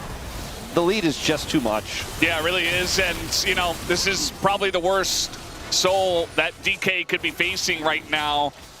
When you got Talia and Varus, I mean, it's really ridiculous. Even the flag and the karma, like, if BNK get the soul, I mean, the game is essentially over at this point with a 9,000 gold lead for BNK and the comp they have. But as you mentioned, maybe if we go another 15 minutes, we could make something of it. But instead, it's just going to be Xiu going down. Xiu trying to make a big play, but sadly, will just come up empty-handed. I think they know. They have been playing as if, in some ways, that this game was only desperate attempts. Like, that's the only way back in, which I think is a pretty accurate assessment. It doesn't feel great when they don't work. But I think they're thinking more about game number 2 right now, Valdez. Yeah. Not the closest one to start this one off, but I think we had an inkling when we saw the draft and then saw the way the beginning of the game did play out. And I think DK is definitely going to have to go back to the drawing board. They showed some signs of life in this game, but very quickly after that, it fell very quickly in favor of BNK. 11,000 gold here, the lead for BNK. Showmaker's farmed an incredible amount, does have a 20 CS lead over Vikla. He has the smallest gold deficit, and that will decrease as he grabs his bounty on the turret. But what does that necessarily mean? What does that translate to in this game where he will just be burst down by so many different threats? The Gnar is really unanswerable by the Scion insides. And Smash, you know, we talked about that 3 items he wants real bad. He's 0 and 4, and he grabs a longsword on his most recent back. He is so far away from anything, as he's, I guess you could say, happy to see these safe minion waves to farm with the super waves coming through. That's the only good news. Scaling opportunity, playing into waves that constantly crash and give extra money. But our teams here at the LCK are some of the best in the world, and they're very good at punishing moments like this. So would imagine that BNK can just group up and top, use the last of their Red Bull Baron power play, and then probably group up for that final Drake and try to end it there. It's still relatively early, right? It's only 26 minutes in. So they're really trying to get as much out of this as possible. The very, you know, the dregs of the Red Bull Baron power play come in. They're going to utilize as much of that as possible to try to hit this turret. As Lucid is going to go, stacks up the Q. Vikla just flashes away. The Raptor goes very hardcore into that backline, immediately just dies. But look at Clear bouncing in the backline, takes them out. As BNK, Fear X, no fear. They dive the turrets, and they get a lot out of it. They didn't necessarily have to do that, but you know what? They're going to get the tower for their troubles. Yeah, when Xiu falls here, they should be able to actually chip away and take out this inhibitor as well, which would be the 3rd and final, which would guarantee that dragon is all. But, I mean, there's... I cannot even imagine a world where if BNK took their hands off the keyboard, D+ could get the dragon with 3 inhibitors down. They don't need to end here, but that is enough. And yes, the execution of that could have been a lot cleaner from BNK. They could have been a lot more patient. They could have waited for an additional wave. As it's heroics from D+. Like, we could be honest about that. The situation here is very aggressive from Lucid. BNK played this slow, then they put a lot of damage into Lucid. He actually gets so much value here because of it, and Showmaker goes low, and then everyone's just deciding, okay, we got to all in on Showmaker. Showmaker just has a great flash here, grabs the kill. The crowd goes wild when Showmaker survives here. Yeah. But ultimately, it's not really going to be enough to turn the tides as D+ stave off the pressure to some extent with that aggressive play from Lucid. They buy themselves an extra lease on life, but there's still 3 inhibitors down here at 27.5 minutes. Yeah, now they're trying to make a play on a Showmaker, at least Vikla is, as the wall bounces him into the shove. very cute play, but Showmaker is his ear and just kind of brushes it off. Don't know if Dragon's on the menu here, Valdez.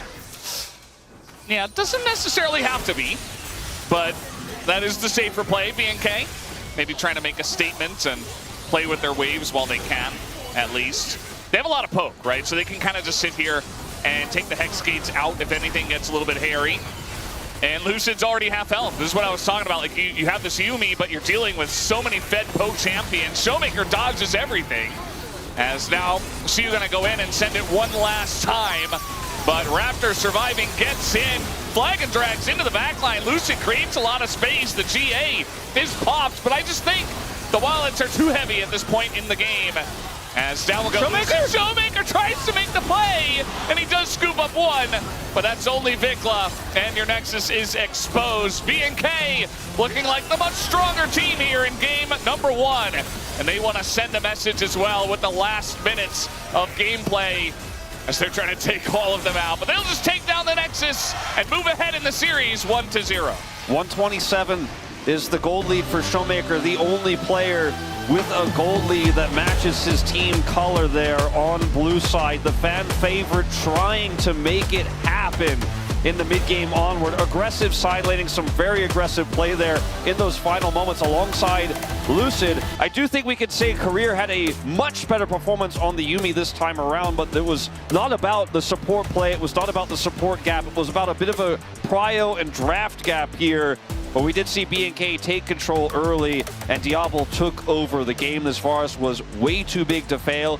And even though there were some funny moments, and Vikla did end up getting solo killed by Shiu in the side lane, they had a comp that had the global of that Talia. They took control of the map early. Their vision game was strong. And we talk about this team, we have talked about this team for so long as it's a team that ganks early, hyper-aggressive, almost LPL style.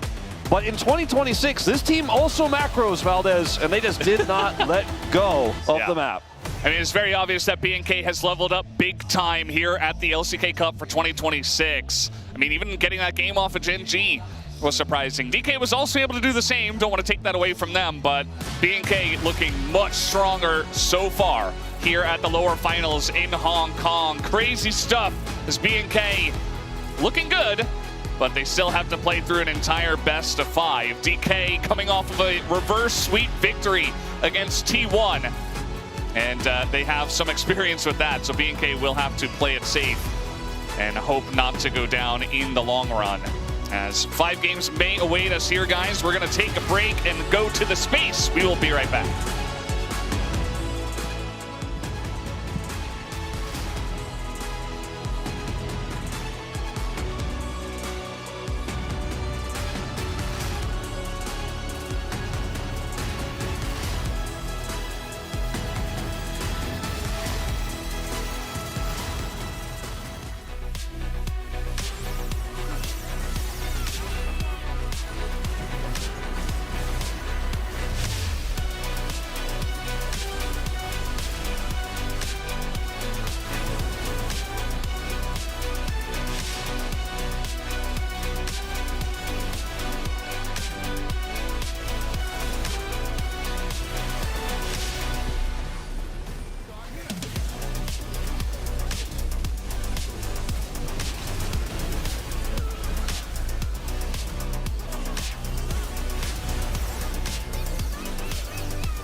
내가 이거 좀 리스크 지고 해볼게. 나 프리거든. 나도 가인이라. 근데 이런 폭행하면 이기겠다. 야, 사형 기준다. 사형 뭐? 내가 맞을게. 내가 맞을게. 맞아. 아, 내가 싸우자. 싸우자. 나 가인이야. 싸울 거야. 맞아. 나 가인이야. 나 가인. 나 이기지 마. 앞라인 쳐봐. 앞라인. 나도 잡아봐. 나 살아. 끝내. 어라. 다 맞추면 끝날 듯. 나이스. 아, 싸우자. 나 펜타. 아, 맞다. 나 빨렸어. 끝내.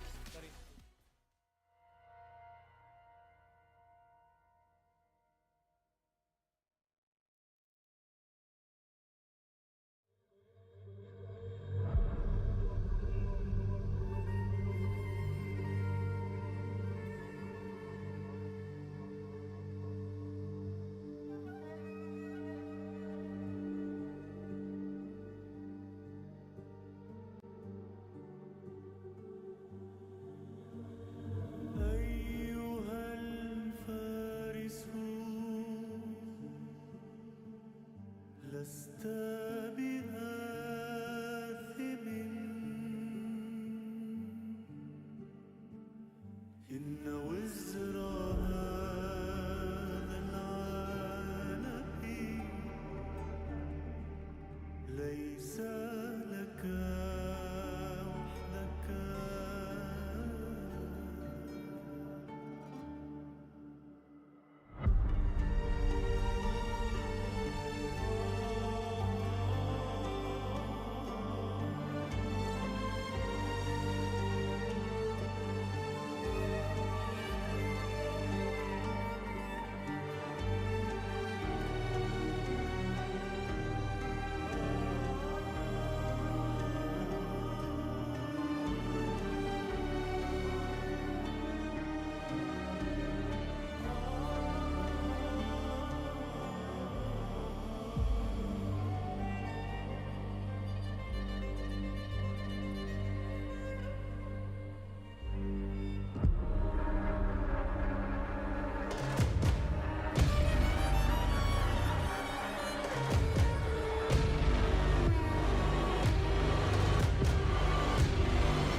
Thank you very much, Spacers, for the silent movie. That was an LCK production silent movie. You're back here with the casters at Kaitak Arena in Hong Kong.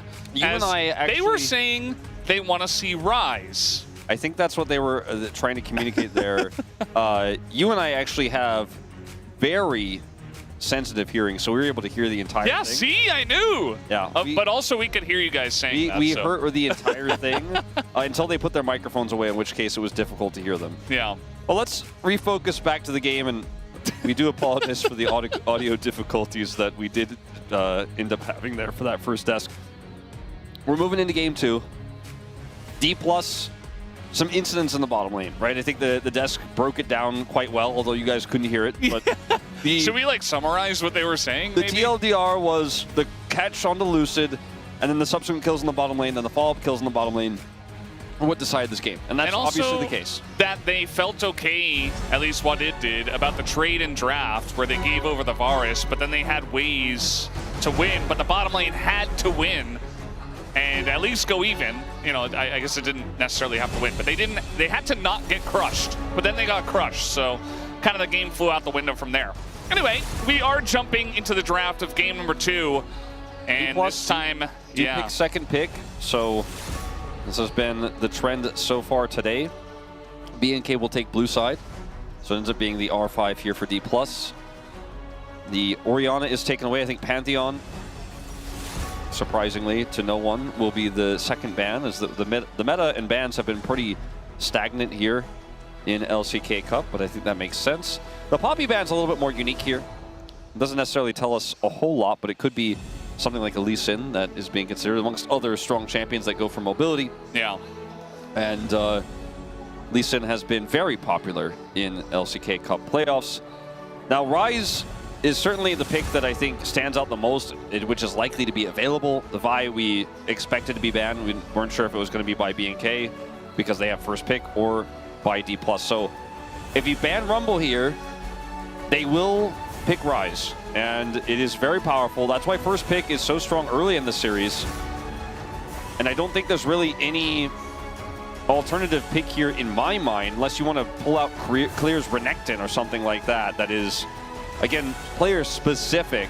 So let's see what D+'s answer is. The Cassiopeia from Showmaker last time around looked pretty good. Yeah. And maybe that is what they are looking to reply with here. And I think that's why there's some consideration about Clear's Renekton. Instead, Ashe. Okay. Ashe Seraphine is on the board, but at least one half of it. It's very strong. You know, a lot of priority and Drake stacking. It's huge in this meta, and Ashe Seraphine has really risen to the top as the most dominant bottom lane. So they say, yeah, Rise is strong, but you know what's even better is Ashe Seraphine. We saw Karya try to pull out the Yuumi himself as the answer, but the Yuumi is gone now because it was played and fearlessly banned. Yeah, Zero Yuumi. And so now, see what the response is going to be, as Wukong can also be a great way to play through Ashe Seraphine. But the cool thing about Ashe first pick here is if they can't deny the Seraphine, which I suppose there's a lane they could come up with here. You know, we've seen like Senna Seraphine in the past. Works well with Wukong. Senna is not very meta at all. It has been changed significantly since then, as they're going to look for the Ziggs. Now you can get Mundo at Ashe Seraphine, which is the Giga Trio for this setup. And it works incredibly well into Wukong. And I think even with the Ziggs here, you probably just slam it. I don't really see any reason not to. I think Mundo should be just fine to go along with this. Seraphine, obvious. But Mundo's just so good into Ziggs because he just doesn't care about the burst damage. I mean, you could like maybe go for, you know, the Rise we were talking about, so they are going to go for that. There were also like other top tier junglers that maybe you consider just because of their tier level, but we're just going to go for the Rise instead. If BNK somehow get, because they also can get Seraphine here. This draft already feels so difficult to play for me for D+. This will make it a little bit easier, as they do have strong engage. They could have gone for the Rakan.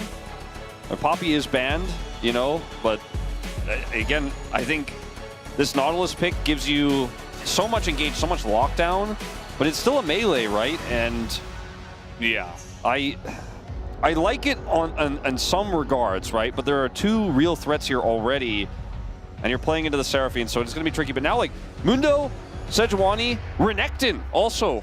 This is a problem that they were going to have to face. They're not going to be able to ban all of these. So let's see what the game plan is going to be here for D+. The second pick is not looking great so far. Yeah, Mundo's pretty obvious. You know, you passed over that for the Rise, and you feel pretty good to get the Rise, but it means you don't get Mundo. And I do worry for career in this game. Playing in that bottom lane, Smash should be okay on the Ziggs, and he has some wave clear. I do worry about early dives as well, though. If Raptor gets like an aggressive jungle and they can look for dives, especially once Vikla hits 6 on the Rise, I think that bottom lane could absolutely be terrorized. Cassiopeia is so obvious because they need consistent damage, and it's the Rise counter pick. The Lee Sin gets taken away here.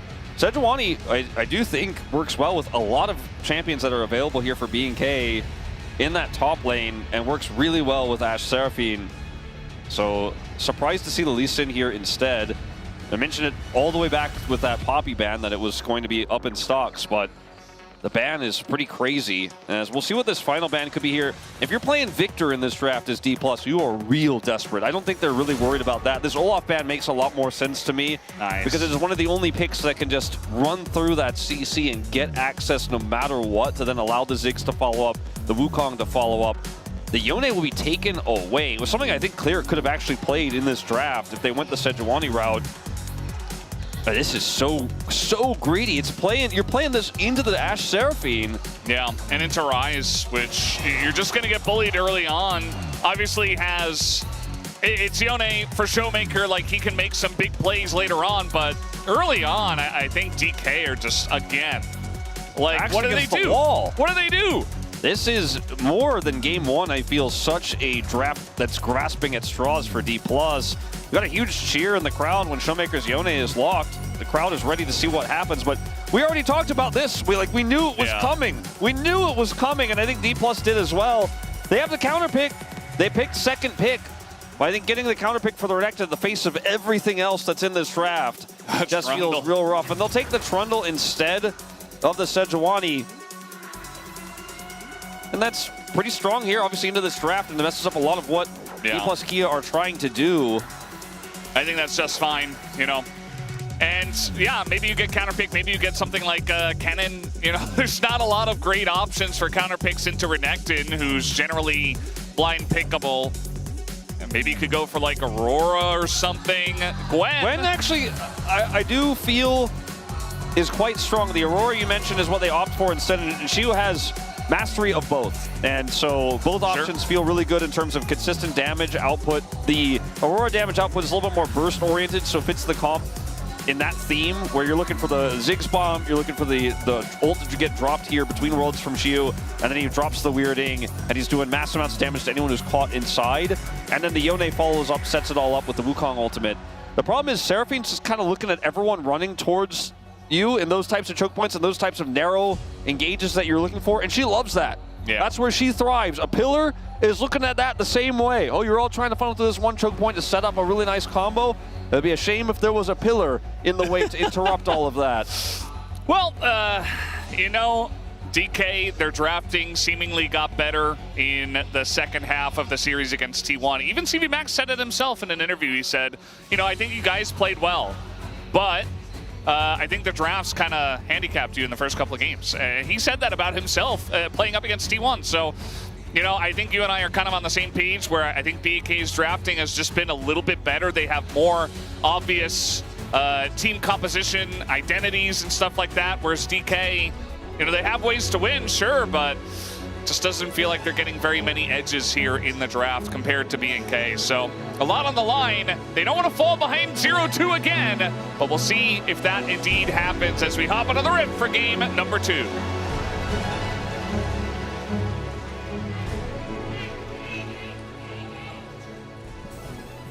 I was waiting. I think I heard some fighting cheers. They're going to have to discuss it before tomorrow's game. Maybe tomorrow, yeah. The grand finals tomorrow, Maybe of course. The Cantonese commentators can select like 2 people, just randomly do a little like drawing of seats. Like you just pick 2 seats Whoever's sitting in those seats has to yell. do it. Doesn't matter how tired or shy they are, or if they're like lost their voice yelling during today's games. They're the ones. Yeah. Doesn't matter if they're the fan of the other team. Too bad you got designated. Well, maybe the casters themselves could do it. Yeah, maybe you and I could do it. Yeah. No, I'm not putting that pressure on us. We could do it. They can't really hear us that well. So, especially early on, like, yes, Ziggs can clear waves and stuff, but, like, not that well early on. And you have a Nautilus, so you just die. Yeah, no, the thing is your support can't shoot far.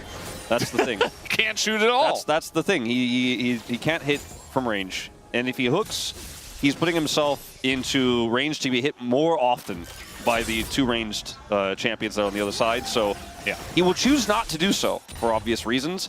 If the level 2 gets hit by Smash and Career sets up a hook and they satchel into turret, that is the only way you can really hope for anything to happen in this matchup. Instead, you will then, if you don't have that, if you don't have those angles, which you are unlikely to have, you will just be sitting under turret and being glad that you went for a teleport on this Ziggs, because you're going to need to use it. Fans very hype about the Yone for Showmaker, but especially early on can be very difficult to deal with. Vikla on the rise has the range advantage. You see that at the bottom lane, the Ziggs with teleport, you know, again, I was mentioning mainly that early on it's going to be difficult, but you get teleport, you can get back, and essentially Career's job is stand there and hit his shield and try to block damage for the Ziggs. As Clear's going to go in on a trade. There's a big wave behind him, but he wants to kill. Gonna go through this entire wave.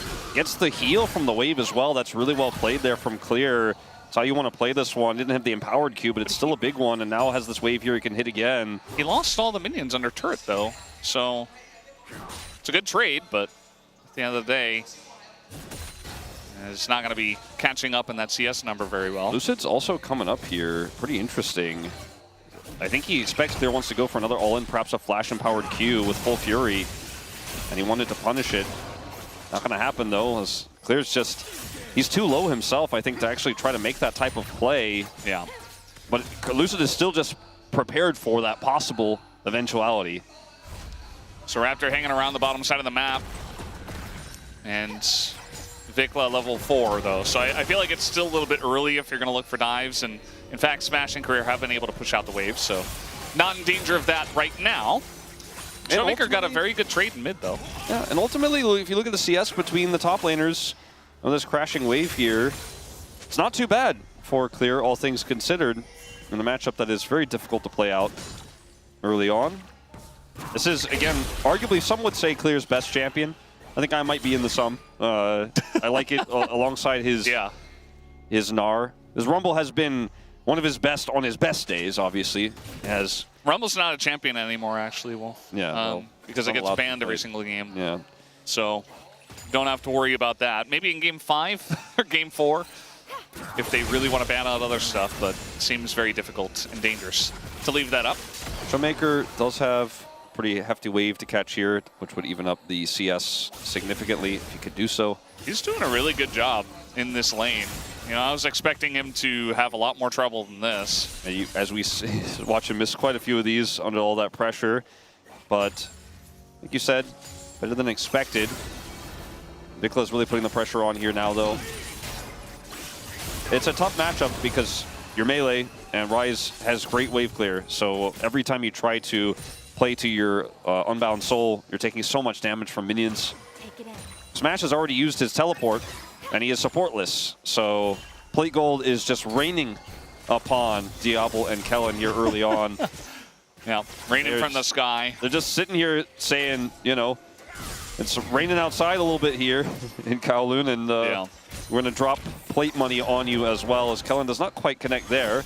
Could have been a massive opportunity. Showmaker gets his Berserker's Greaves. That is a big spike for the early laning phase. Raptor, I don't think is going to be able to do anything here to impact the lane, but should be able to play through the Prio and start this Dragon. As Wukong is also, one of the problems when you don't have Prio in a game like this, is your Wukong can't really do a whole lot pre-6, and the Trundle, on the other hand, is very happy to take early Dragons through said Prio. Yeah. And he's a great skirmishing jungler early, so it's really difficult for Career and Smash to really make a play here. They cannot even enter. Yeah, I mean, it looks like they kind of want to do something, but it's just a smite on the Dragon. We got an ult down on a Vikla as immediately Showmaker is forcing Vikla out of this one. Flash comes forward, and down will go Vikla. Just like that, Showmaker warping the game around his Yone. Just like he did in game 1. And it's a very similar situation where Vikla uses his flash late after his demise is almost certain, as Raptor's trying to come over, but was once again busy on the Dragon. It's 2 games in a row. We had the same scenario here. Also commits his Ghost, so big win for Showmaker in this mid lane.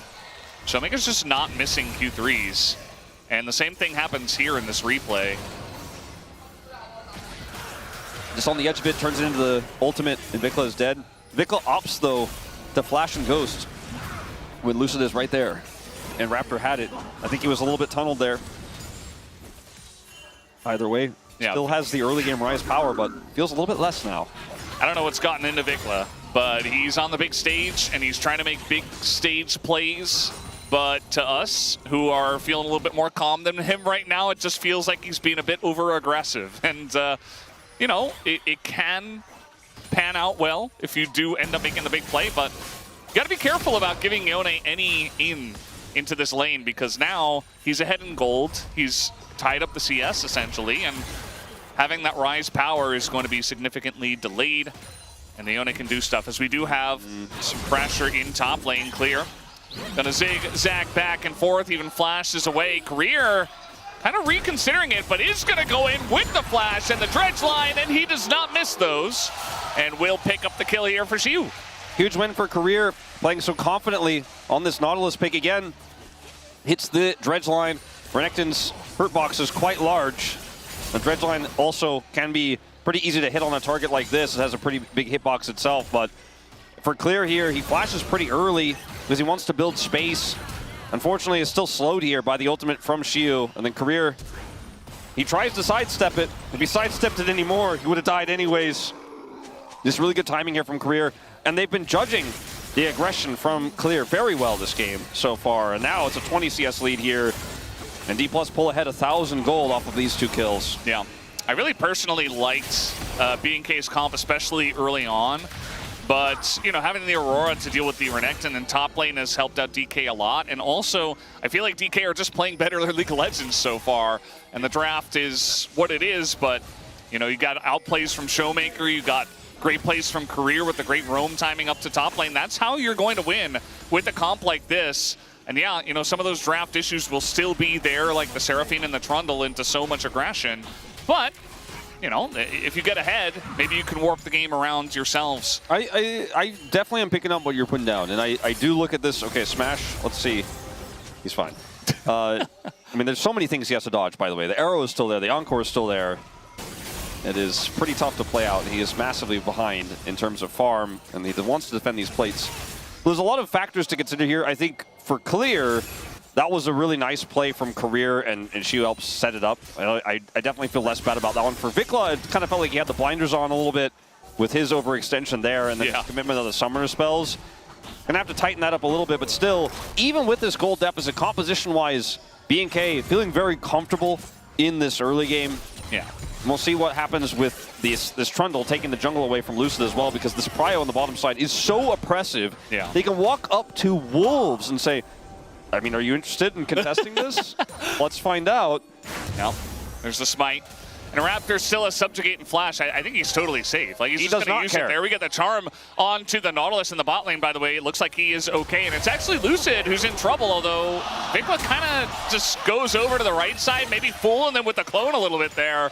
And Lucid gets out scot-free. Yeah, definitely not the angle Vikla wanted to take there. And for Lucid's sake, he's definitely very happy with the result.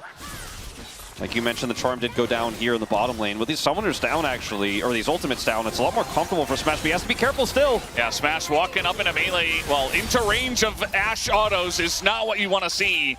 He needs to be sitting back, clearing the waves, like he can with the Lost Chapter. Like, this is the spike that Ziggs is looking for to kind of take away some of that pressure from the Ashe Seraphine, but instead he walks up to Ashe and takes 75% of his health. Now, I mentioned they had the ult advantages, so this is going to be annoying to deal with, but nothing too consequential. They had the ult advantages, but neither of those ultimates really win you these 2v2s, except with weird circumstances, right? Like, for example, if they were trying to dive, the Nautilus ultimate is incredible, but when you hold the Ashe and the Seraphine in place with the Nautilus ultimate, Ziggs is like, if I already pressed my buttons, you know, he gets one empowered auto, but he's not an AD carry, so he can't use it that well.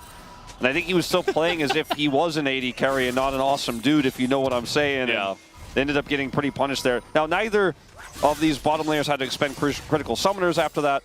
And the cleanse is still up for career here with the unsealed spellbook with a swap there, and Smash does, in fact, still have his flash. Oh. So Diablo's been forced to stay in lane this whole time. He's not able to get a buy off, whereas Smash is TP, and they're actually just going to get a hook here onto the Seraphine. Kellen, no encore. He might just have to flash the wall, and there it is. Showmaker looking maybe to ult on in, but that could just be Dragon here for D+. I think it likely will be. And yeah.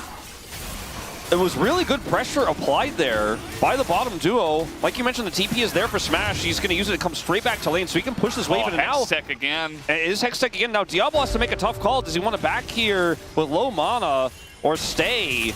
If he backs, he's going to lose so much on this turret as Raptor's coming in looking for a play. Here we got the collapse coming on in. Subjugate not utilized on time, and he flashes away and just dies to Lucid. Vikla is overcommitting as well. Yeah, should be able to get this kill though.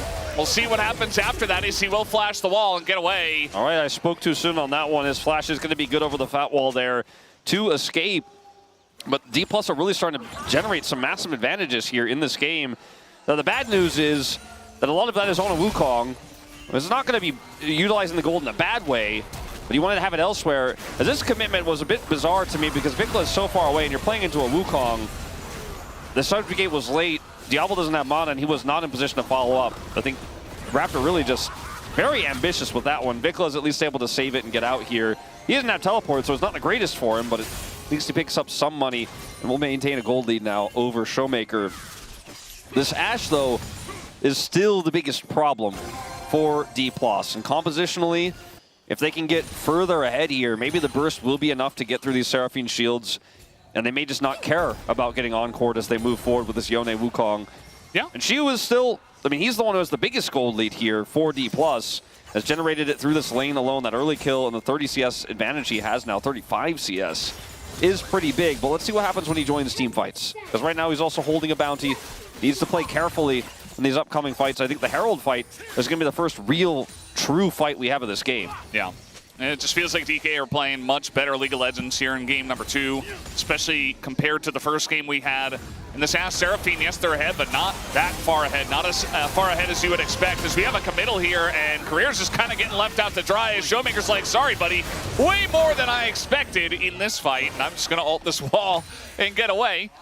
That should be significant pressure here in the bottom lane, though. Showmaker's not out yet. Yeah, maybe I spoke too soon. He is going to have to flash. So he has the flash, his back is interrupted, he cannot farm this wave, the plates are going to get taken out here. Lucid's coming down with his ult coming down as well, but Showmaker doesn't have his own. And Showmaker's hesitating to back, but I think he doesn't want to give this turret, but I'm not sure if he can make something of this, as Kellen's a bit isolated. Yeah, Kellen backing on a control ward, not the safest place to back there, and he just dies. I don't really... I mean, they felt like they had a lot of control over that push, I think, and that they could just back wherever they wanted, but a lack of respect there from B&K. As now Career ghosting, just to show dominance. Well, he I wanted suppose to potentially grab Raptor here, but I don't think it's going to work out. As now Lucid is still holding ultimate, asserting dominance. Play it slow. Yeah, you see the pushes coming in, but bit of chunk damage here on a Showmaker. Is going to hit the Q3, but he's just unbinding his way out. D+ have been so punishing this game. You know, every time you make an overextension or you make a mistake, they are going to find you. They are going to say, well, you were just a little bit greedy with how you played that. You had the edge, you had the advantage, but we're going to turn it on its head. I'm going to push you into that edge and cut you with it. And B&K do end up regain control of the bottom side. Their one more plate will actually be first brick here for B&K in that bottom lane, so that's going to go over to Vikla. That's going to be a lot of gold injected into them, and that should even up the gold pretty much between these two squads. D+ are going to have this Herald, and I said this is going to be our first real major fight, but without ultimates here for B&K, they may just simply let it go. They're in position, but without the ults, it's difficult to actually fight. As speaking of no ults, Showmaker comes up in 10. Yeah, Career in a lot of trouble here. Subjugate is down onto him, and Clear has the inside track. Raptor just going to pick up that kill, and DK have to abandon the pit for now. Although it does look like with the Ziggs coming up and a TP channeled from Showmaker, they want to get in. The smite is good from Raptor, but now the turn comes down, and immediately Chiyu is just dead. Lucid as well being kited out very nicely. Raptor going to put down the Rift Herald as well. They're considering for sure if they want to continue on this one, but I think he should be able to drift into the mid lane here. Yeah. If they tried to stay, he would have been able to disrupt the follow-up fight, but now he's just going to get this guaranteed crash. The punish is so difficult. We'll see. Showmaker has ult. I mean, he's in a little bit of trouble. Really did not want to flash there. Looks like it just barely came up right now, but he's not going to have to use it. And just like that, though, I mean, simply put, just like that, the lead is gone for D+. And it all starts with this fight. We came in a little bit late here. Career was aggressively warding this brush, and Raptor just ults him and kills him. It's just that simple. Clear is also so difficult to kill at this stage. And watch the ultimate when it comes down here from the Ziggs in this fight. We're just too early in the game. And the Aurora ult is there, but he's alone. And it's just like, what can you hope to actually do in skirmishes this early into this draft? Like, even when their ults were down, you didn't have full control. Career dies early. They give over the Herald. The crash comes through. They can't get the punish. And BNK starting to pick up some nice advantages here. Yeah, we assumed that this best of 5 would be very close, very back and forth. And I have to hold that thought as Vikla is going to get dredge lined, and that just means that Career has to flash. Funny how that works. And yeah, we assumed to be very back and forth. It does feel like BNK, coming back in this game is looking really good for them with the Rise and the Ashe on their team. A nice amount of scaling there. But DK, I mean, that was their opportunity to make this game theirs, but not quite, as we're going to have a fight underneath this one. Diablo just gets blown to smithereens. Well, the Dragon. Drake does go over to the Trundle, and Raptor's not done yet, as Lucid in a lot of trouble himself, and will be chased down. And DK are going at 1-by-1, but the damage is insane. They go all in onto the Renekton, as Clear is going to have to pay for their sins, whereas the rest of BNK still on the run. We have DK on the chase here. They're looking to hide on Bush and maybe get that going, but they knew they were in the bush. But the charm goes down onto Showmaker, and it's 2 for BNK. And hiding on Bush, the best strategy you can have. Now, Faker may not be here in Hong Kong, but his legacy still remains. As in this moment, DK have no choice but to follow. They cannot just simply give this Drake up and let them get out. It's 3 kills the opportunity.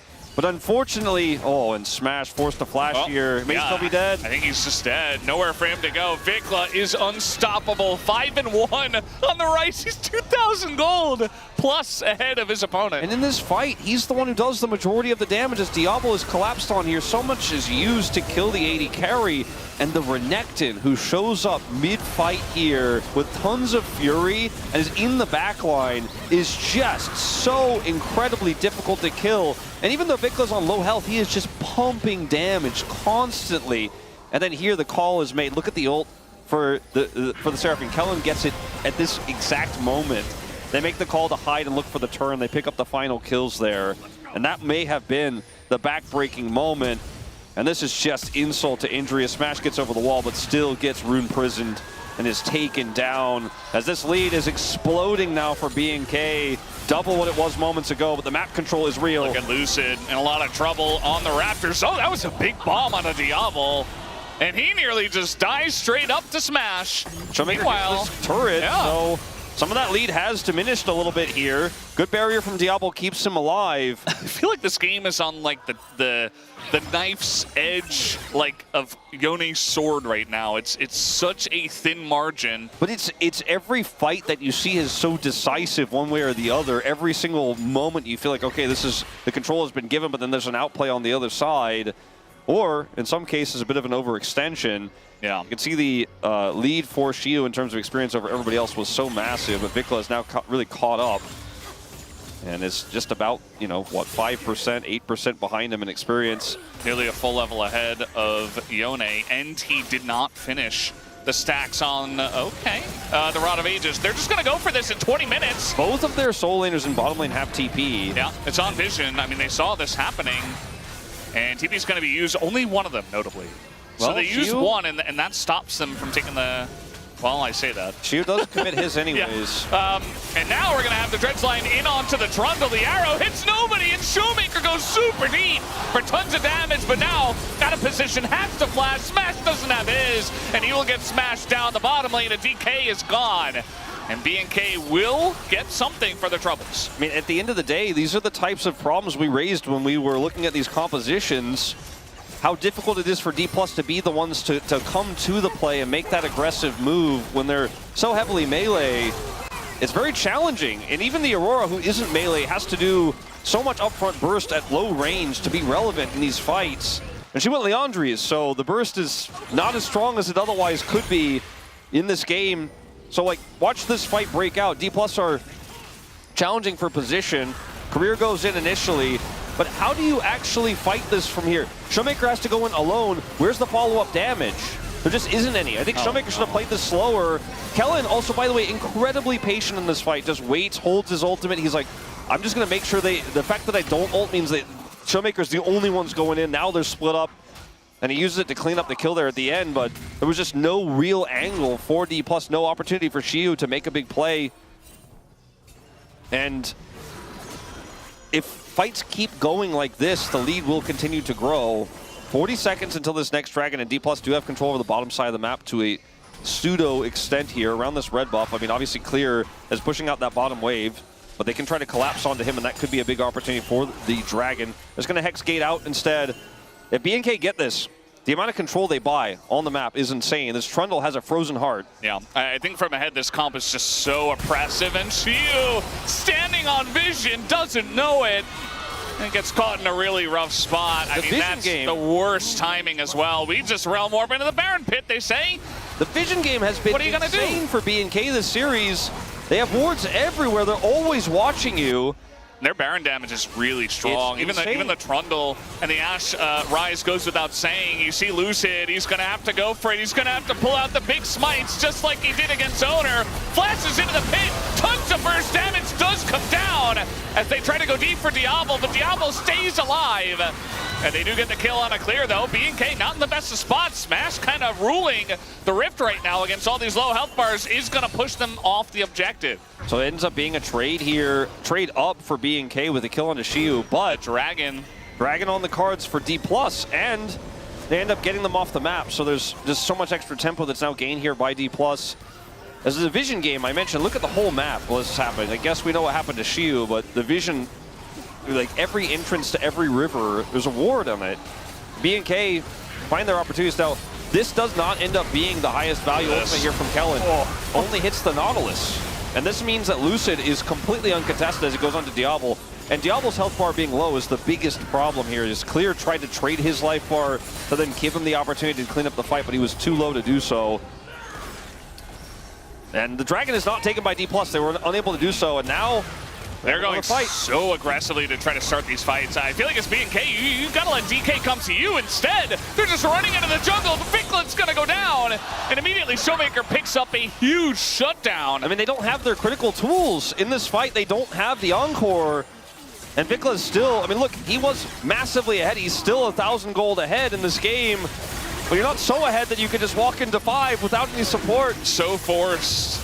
Extremely, and D+ are like, all right, well, maybe the knife's edge is digging into BNK now, as this is just, I mean, it's really inexcusable positioning here as he aggressively tries to look for the 1v1 against Xiu, which is ultimately a 1v5 because he is alone and all of D+ were right there.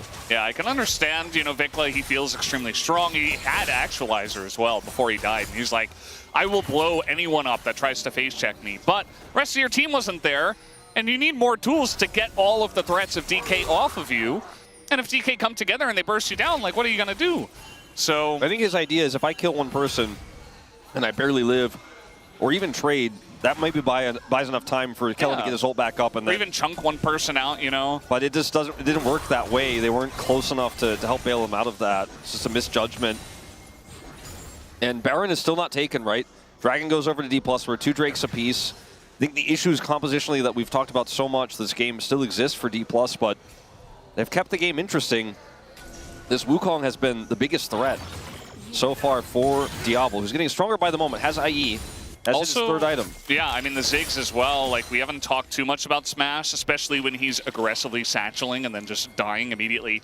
Not too much to talk about there, but when he hits his ults onto these people, like they're all squishy enough. Like you don't want to hit the Renekton, but that amount of burst damage with the rest of the comp might just be enough. Lucid is spotted. He's just going to go right on in because he doesn't have anywhere else to go, and that's going to be the 6. Just blown up like that, and the Rise incredibly strong right now.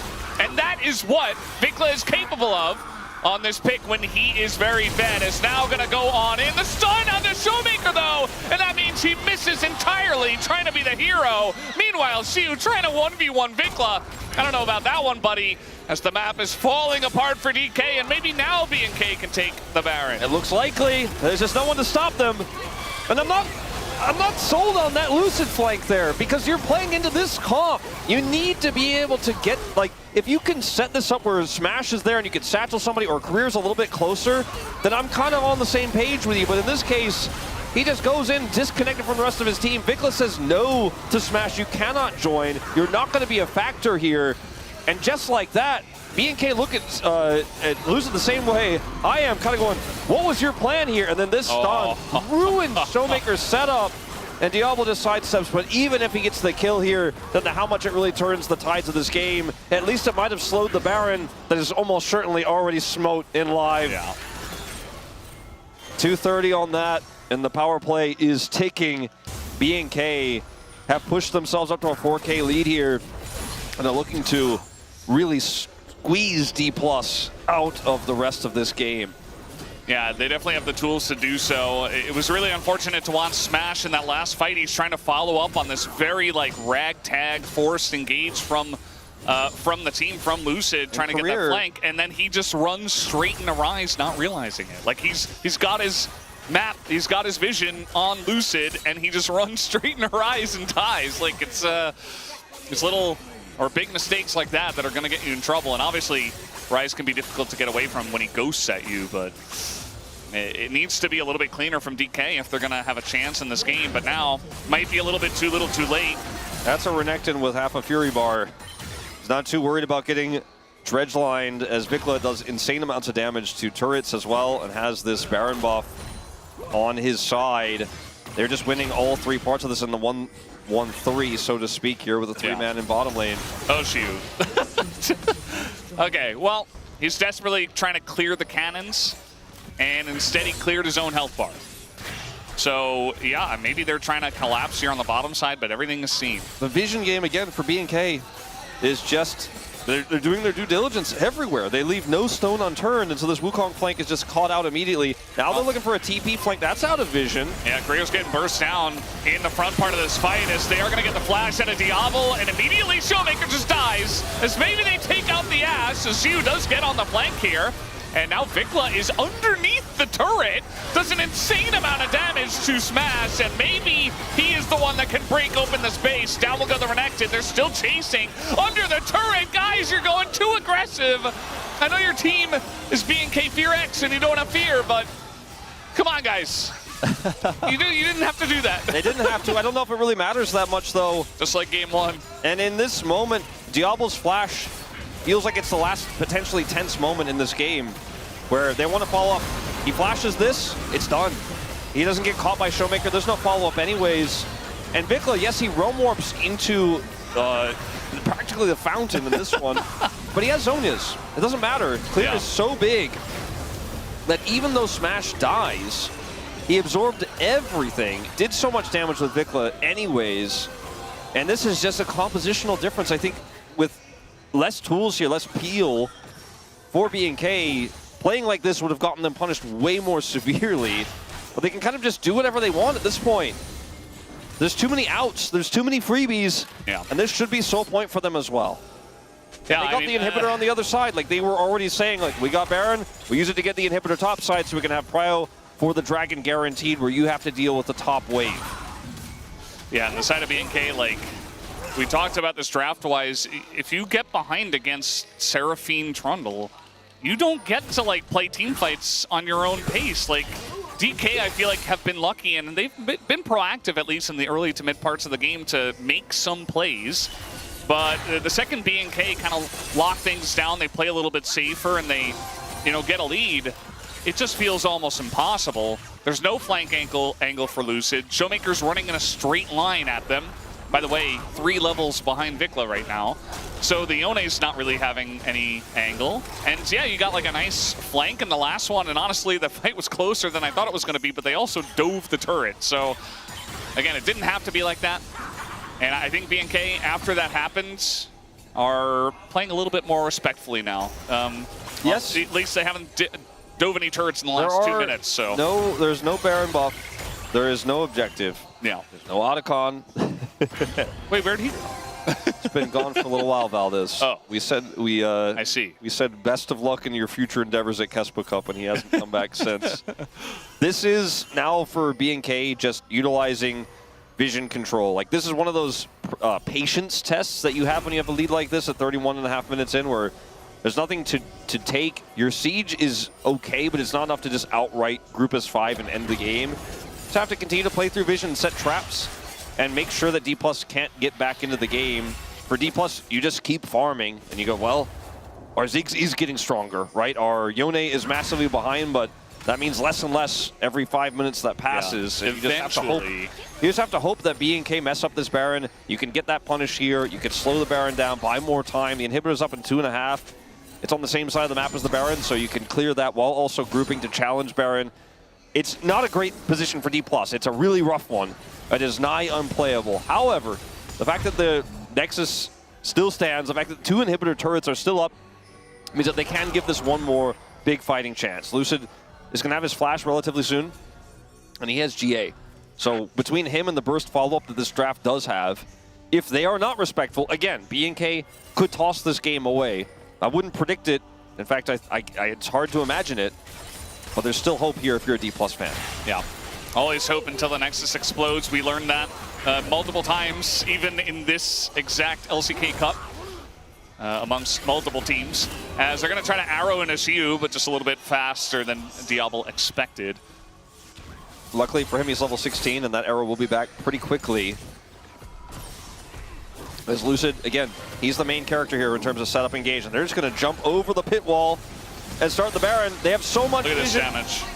I mean, it's already like half gone. And Lucid's like, well, maybe I can get, no, I can't get past the Renekton. There's the root, there's the Baron. Goes over to BNK. And they passed the patience test I was talking about. They played it well, they played aggressively, they found their angle, they get the Baron with no risk. They made it a 0-risk Baron. And that doesn't say BNK if you think about previous years with this squad, but here in 2026, this team knows how to macro. They know how to play the vision game. They know how to play patient and measured when it's required of them. And that's exactly what they did. Is there is no cross map, there is no cross play here. There's no Dragon to tie us up 3-3 here for D+. They just have to let that Baron go and get ready to defend it. Yeah, the Baron push will come in, and I think this time there are a lot of flank wards actually in mid, so got to be careful about that. But and also that, don't run straight into the Ziggs bomb. But you can still siege until the Dragon comes up and then try to get Hextech Soul and win the game off of that. That should be the safest way to lock this one down. And for D+Kia, I mean, again, you're going to have to rely on flanks. I would imagine with the TPs coming in, they have a lot of flank boards, even on the bottom side of the map. And besides that, I don't really see a good angle. Vikla going to take a bunch of damage, but runs straight up to the Soul and says, I will take you down! Flashes in and takes him out. Showmaker no longer on the Rift, as in will go Raptor. Lucid getting bullied away, and these 2 inhibitors will fall, and maybe the 3rd to follow as well. Maybe they say, well, we don't even need to play around the Dragon. We can just end this game right here. They have so many Baroned up cannon minions. It's just an insane siege as Clear can buy so much space, and I think BNK are going up to match point here, Valdez. A very dominant start to the series. Looking fantastic so far in the first couple of wins. Not very close in these 2 games, as maybe they get Raptor, but they will not get the game. It's 2-0. That does go to BNK FearX, as they want a ticket to Brazil, and they want a ticket to get revenge against Genji. And despite Showmaker getting played through a little bit here in this game, Vikla was punished several times. That skirmish on the Dragon, that fight where this Rise got so massively ahead, the misjudgment by the side of D+ is what cost them this game. And it's very similar to game one, where it's just this domino effect, this snowball, where somebody gets caught, somebody gets picked. Lucid in game one is caught, they lose their bottom duo, they lose their bottom duo again. And the snowball has been just rolling down the hill here. Sure, Smash tops damage in the game, but none of it is very impactful. None of it's leading to the eliminations they need. When you're seeing these big-man bombs onto BNK, we're just like, well, I'm shielding that and I'm running towards you and I don't care. You don't have consistent damage. Showmaker is unable to play the game. And they played around this Yone incredibly well. We need to see better drafting here from D+ for the remainder of this series. Remember when they went down 0-2 into T1? Some argued their drafts were better than T1's. T1's greed was not punished.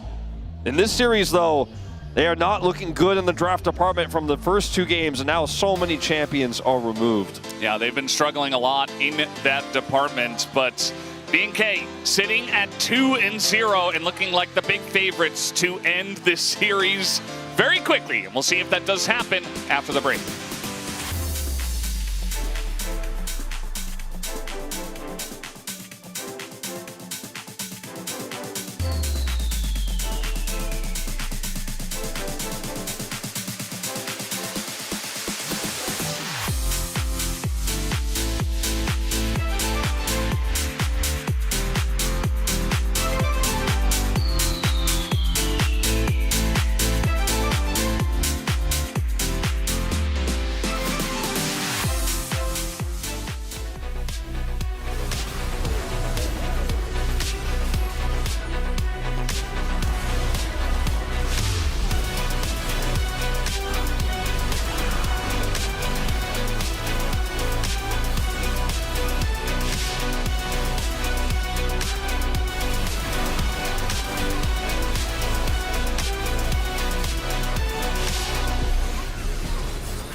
끌면 봐줘. 나 50이랑 이거 빡대기 싸운데. 우리 딜가 안 나오고 우리 50 W 빠졌어. 지금 타워 쳐봐. 50 W 없어. 야 요네 잡았어 얘들아. 오로라. 노플이야. 빨리지 마. 천천히. 빨리 좀 알아볼래? 나 요네 잡아놨거든 얘들아. 나 50막 할게. 야 노템부터. 요네 잡아놨어. 요네 노플에 오로라 다먹치기 하고 타워 끝내자. 8초 스킬도 돌려. 근데 이거 미니언 이용할 만할 것 같아. 아 미르탑 하면 끝나 이거. 노플이야. 그래 오로라 노플 노궁이. 며칠 노플. 라인 써. 이거 대포 써 대포. 나 살짝 끌렸어. 뭐 없어? 괜찮아. 야 미니 하면 끝날 것 같아. 나 집회라고 올게. 안 박아도 돼. 나 계속 50막 할게. 나 집회라고 올게. 이동 하면 끝날 것 같아. 이동 쓰고 나 오른쪽 각으로 쫄게. 오라 필. 아 끝났다. 나한테 싸우자. 빼.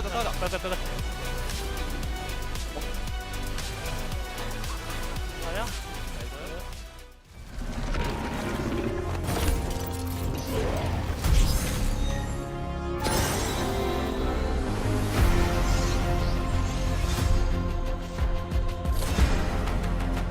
A symphony of justice.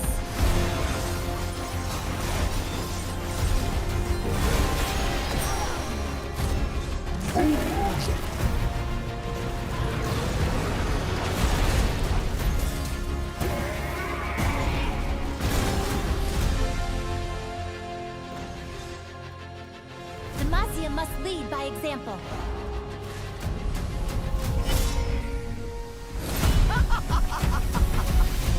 They are nothing before me.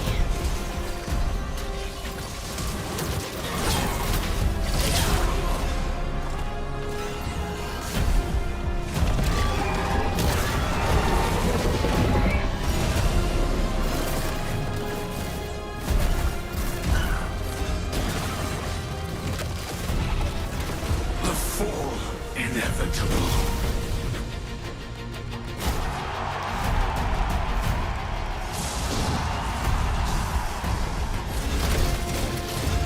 Try to keep up.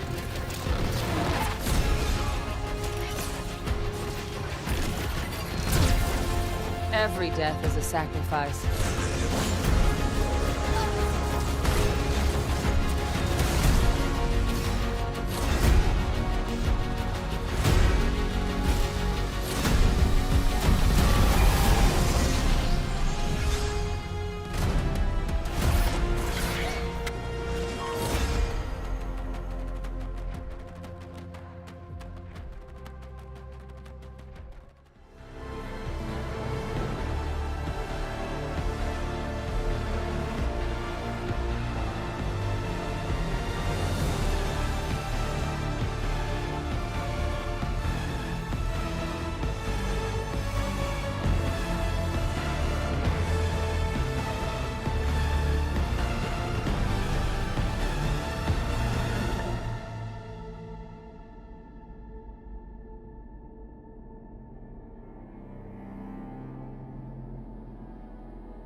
Pick Rise! Pick Rise!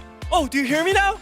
Pick Rise! It's so OP! We can hear now, but I think it's a little too late for the draft as CV Max and the rest of D plus Kia let the Rise through and let Game 2 through their fingertips and now stare down the barrel of an 0-2. Welcome back to the Space Decon alongside what did Ox and Umpty.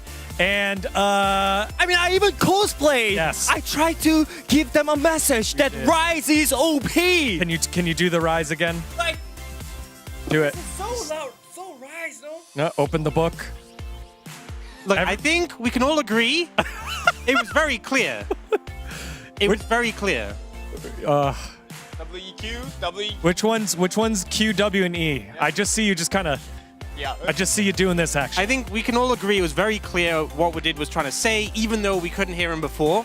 We got the message. Language barrier. Yeah, a little bit. Let's dive into that draft that went through and went the way of B&K FearX. There are multiple things that we wanted to highlight here. Yeah, so Ashe comes out. We know it's going to be Ashe Seraphine.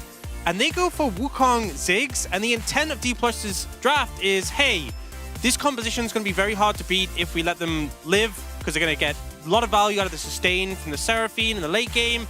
We're just going to try and blow them up as quickly as possible. That was the plan with the Ziggs coming through, but I just thought it was a crazy angle because you pick the Ziggs here. After a point, sure, you can wave clear against the Ashe Seraphine, but you're not going to have a fun time early in lane. And you give over the Rise, which just seems so crazy, especially because we've seen like Rise traded with Talia, and we have favored the Rise in that situation. But Talia's already gone from game 1, right? If we think of the big mid laners, it's been that Azir Orianna trade, it's been that Rise Talia. 3 of those out of the picture, Rise left standing alone, and the plan was to answer with the Yone. And in fairness to Showmaker, he actually had a really good start on it, but the game did not end well, and Rise just became so strong. I felt like draft-wise, DK players actually played well to win the game as an executing. Like bottom was actually not like suffering that hard. Mid and jungle just got the Triforce at 10 minutes, and then mid was playing laning well. And then Aurora was like, just keep pressuring the Renekton. But it was not enough to win the Ashe Seraphine Rise to win the game. Yo, I gotta say, as soon as the draft wasn't even done yet, in all caps in chat, Ox is like, please, we need to draft. We need to talk about draft. This was crazy. As we take a look at how it played out, Umpty brought up a good point. It wasn't too broken at any point early on until this Rift Herald play. Huge plays here. This was a big one, and a reason I like the Trundle pick coming out here. It's so hard to play Nautilus into Trundle. The pillar comes out, it can block your dredge line getting away, and you just kind of get run down here. So immediately, they lose their support in this fight, and you see D+ try and retake control a little bit later, and the Wukong ends up looking for an angle in. They need the Wukong to set up the engage now with the Nautilus gone, but look at this pillar that comes through, interrupts the dash from Lucid. He can't do anything here, can't get the second ult off to find backline access, and they just have to retreat. Some great peel there at the end from Raptor. I mean, very good point from the Wukong blocking, because Yone actually just like win against the Rise 1v1 at the boss side, and he TP, so made the 4v5 fight. But if Wukong goes in with Yone together, that fight could be different. Absolutely. And despite that one not going their way, and then all of a sudden D+ starting to lose control, it wasn't ever truly a huge gap. It was about maybe 1.5 thousand gold, 2,000 gold here at this next Drake fight, where B&K FearX, they get something and then more after the Drake. And once you're not in control, it's really hard to get the vision back. And even if you jump in for the objective, I don't think the fight is winnable here at this point. Yeah, I think the DK had a moment that can win the fight right now with just ulting really a little bit faster, but they were actually just chasing to kill the other champions, but Aurora was like flanking a little bit, and then they actually saw Seraphine goes in. I think they just misplayed here about getting the Yone's, getting the Charming. And maybe miscommunication, like they thought Seraphine had used the ultimate. Also, even though everyone on B&K FearX was low, it's kind of fate into a Seraphine. You saw when the double cast of the W comes in, how much health they gain back. You really have to respect that against his composition. If you don't finish someone off, it doesn't matter that they were low HP, they'll get their health back, they'll still be a threat.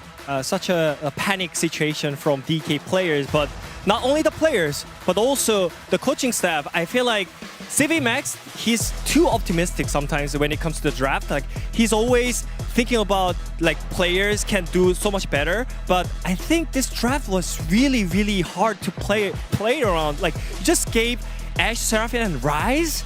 This is just insane, you know? And it reminds me when he was in Griffin in the finals with the insane players, he just gave them Talia Pantheon 3 times in a row, and that's too optimistic. And now it happens again. Like, what's happening? Like, you should give them better draft. And BNK right now, with rather Rira in their team right now, they're just giving so many easier champions, easier setup, better early game. They know the meta, but what is happening with the DK draft? Yeah, I mean, I know we obviously talked a lot about this Rise pick, but it's the fact that you have this bot lane, the Ashe Seraphine.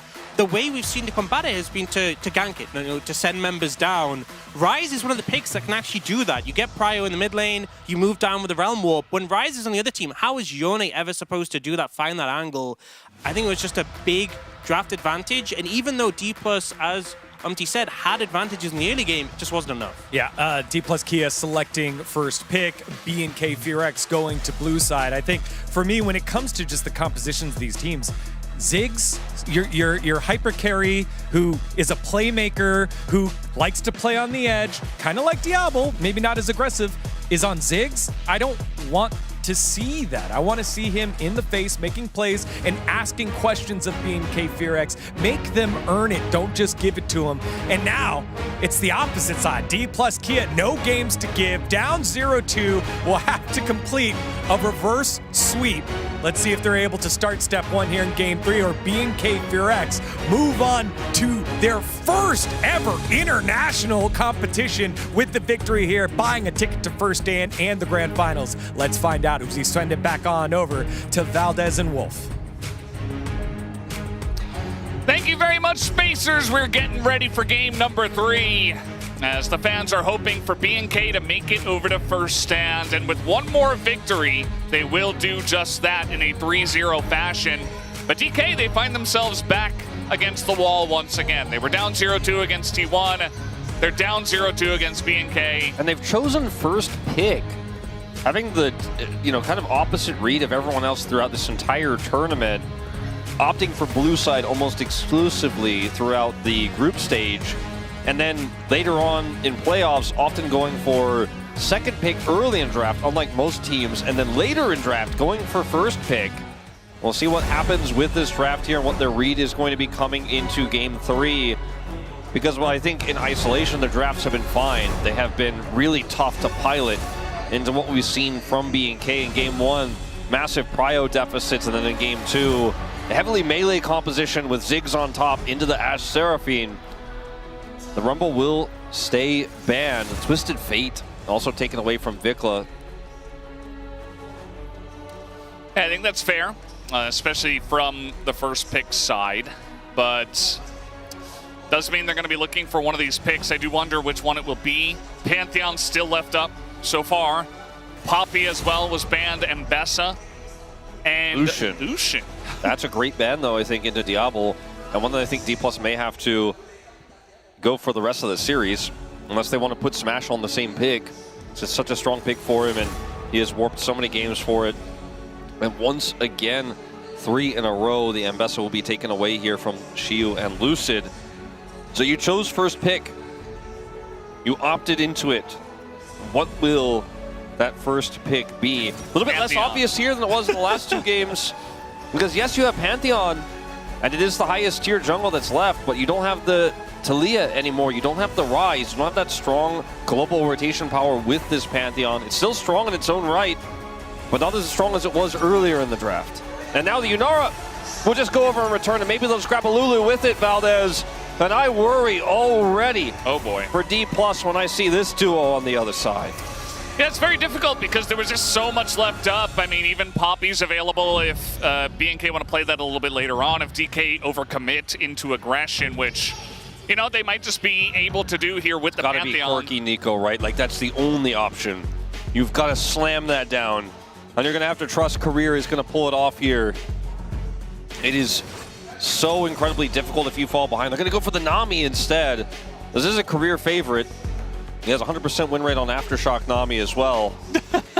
But it is a It is a very, very tall task to come back in this game if you fall behind in this lane. And Nocturne, an unusual pick in this scenario, but we'll be able to match Global, the Pantheon, and can also mess up a lot of the setup that D+ are going to be looking for in team fights to try to lock down point click on this Yunara. So it does make sense. Yeah, I think it's a good call. You want to be just going forward. You know, like you would play a Zeri comp, you just want to essentially take the aggression off of the Yunara here. As now we're going to have the Gwen band away. That was hovered last game, but we did not see it into the Renekton, saw the Aurora instead. So still left up here in game 3. I'd almost rather see D+ just extreme simplification of this draft. They banned the Ahri. I was thinking maybe you just go Ahri yourself. Maybe you go Camille. You just say, I'm not going to let Diablo play the game. We're playing a dive comp. Corki's going to Valkyrie on the follow when the ult comes through from the Pantheon. Because this is Diablo we're talking about here. Next to Ruler, nobody has really been able to do what this guy has done on this pick when given advantages. Smash has had his own fair share of games with this pick this way, but guess what? He's not piloting it here in game 3. The cannon is removed, and if you go for frontline and you just try to go toe-to-toe with this Corki, you're just not going to be able to match the damage output, so creativity, I think, will be required here for D+, but they don't have the counter pick because they opted for first pick. The Pantheon they got is great, but now it's up to D+, or rather up to BNK, what they want to pick here first, and I think mid blind is probably the safer option. Zoe Nocturne looks to be the play here for the side of BNK, and it gets swapped to Cassante. So we have blind Cassante coming in here for clear. Zoe could be powerful here for Showmaker. Even Syndra, as much as I loathe the champ oftentimes, feels like it could be great setup in this draft that, again, needs to find some way to kill this Yunara. More engage is always going to be better. The Zoe is going to be what they opt for. They take it away. At least that's the expectation here as the lock comes through. Yeah, and it gets a big cheer from the fans. They would love to see Showmaker Zoe, and they are going to get it in game number 3. Will Vikla just play a scaling carry is the question as the Jax comes through here. Something like a Victor or even like a Mel doesn't feel out of the question here in this draft. Can be quite strong. Play Galio. Can play Galio to further the protection onto Clear and to Diablo and say, it's 1v9 Diablo time, which has often been a pretty safe bet. Yeah, you got the Nocturne as well. The Syndra, though. But instead, this is what I thought Showmaker would do had he chosen this pick instead of the Cassante. A little bit surprised to see the tables turn on this one, because this feels highly unnecessary for the draft here of BNK, because this does neither what you and I went on into two sides of the coin of Galio for protection of the AD carry and to index further into Diablo, or additional scaling damage because you already have the Cassante frontline and you turn a single threat comp into a double threat. This is engage and pick. We're going to draft that has a scaling Yunara and a Cassante frontline, and it doesn't actually synergize that well with Nocturne either. It can if you're in the right place at the right time. And the Nocturne finds that ambitious ultimate. Yeah, you have a lot of kill pressure with the Unleashed Power and the Paranoia that come through if you want to blow up one target, but they have to be in the right place at the right time, and generally from ahead can feel very good. You know, when the Syndra spikes one item, you get the Hex Plate for the Nocturne as well. I just think when I look at how this series has gone, it feels like a neutralizing pick to try to shut Showmaker out, but Showmaker has had the better early games in both of our first two games. And so, for the first time in this series, with this Syndra pick, I thought up until that moment, I really liked the draft better for BNK. I'm going to have to give D+ the nod in this one in Game 3. I think the Syndra was not 100% what they were looking for in this one, but we'll see how it's piloted. The rest of this draft has a strong backbone and an incredible carry in Diablo. Yeah, and also feels like POM is up for grabs. Maybe Diablo can grab it with the Yunara in game number 3. We'll have to wait and see how it does go as we hop onto the Rift for that game number 3.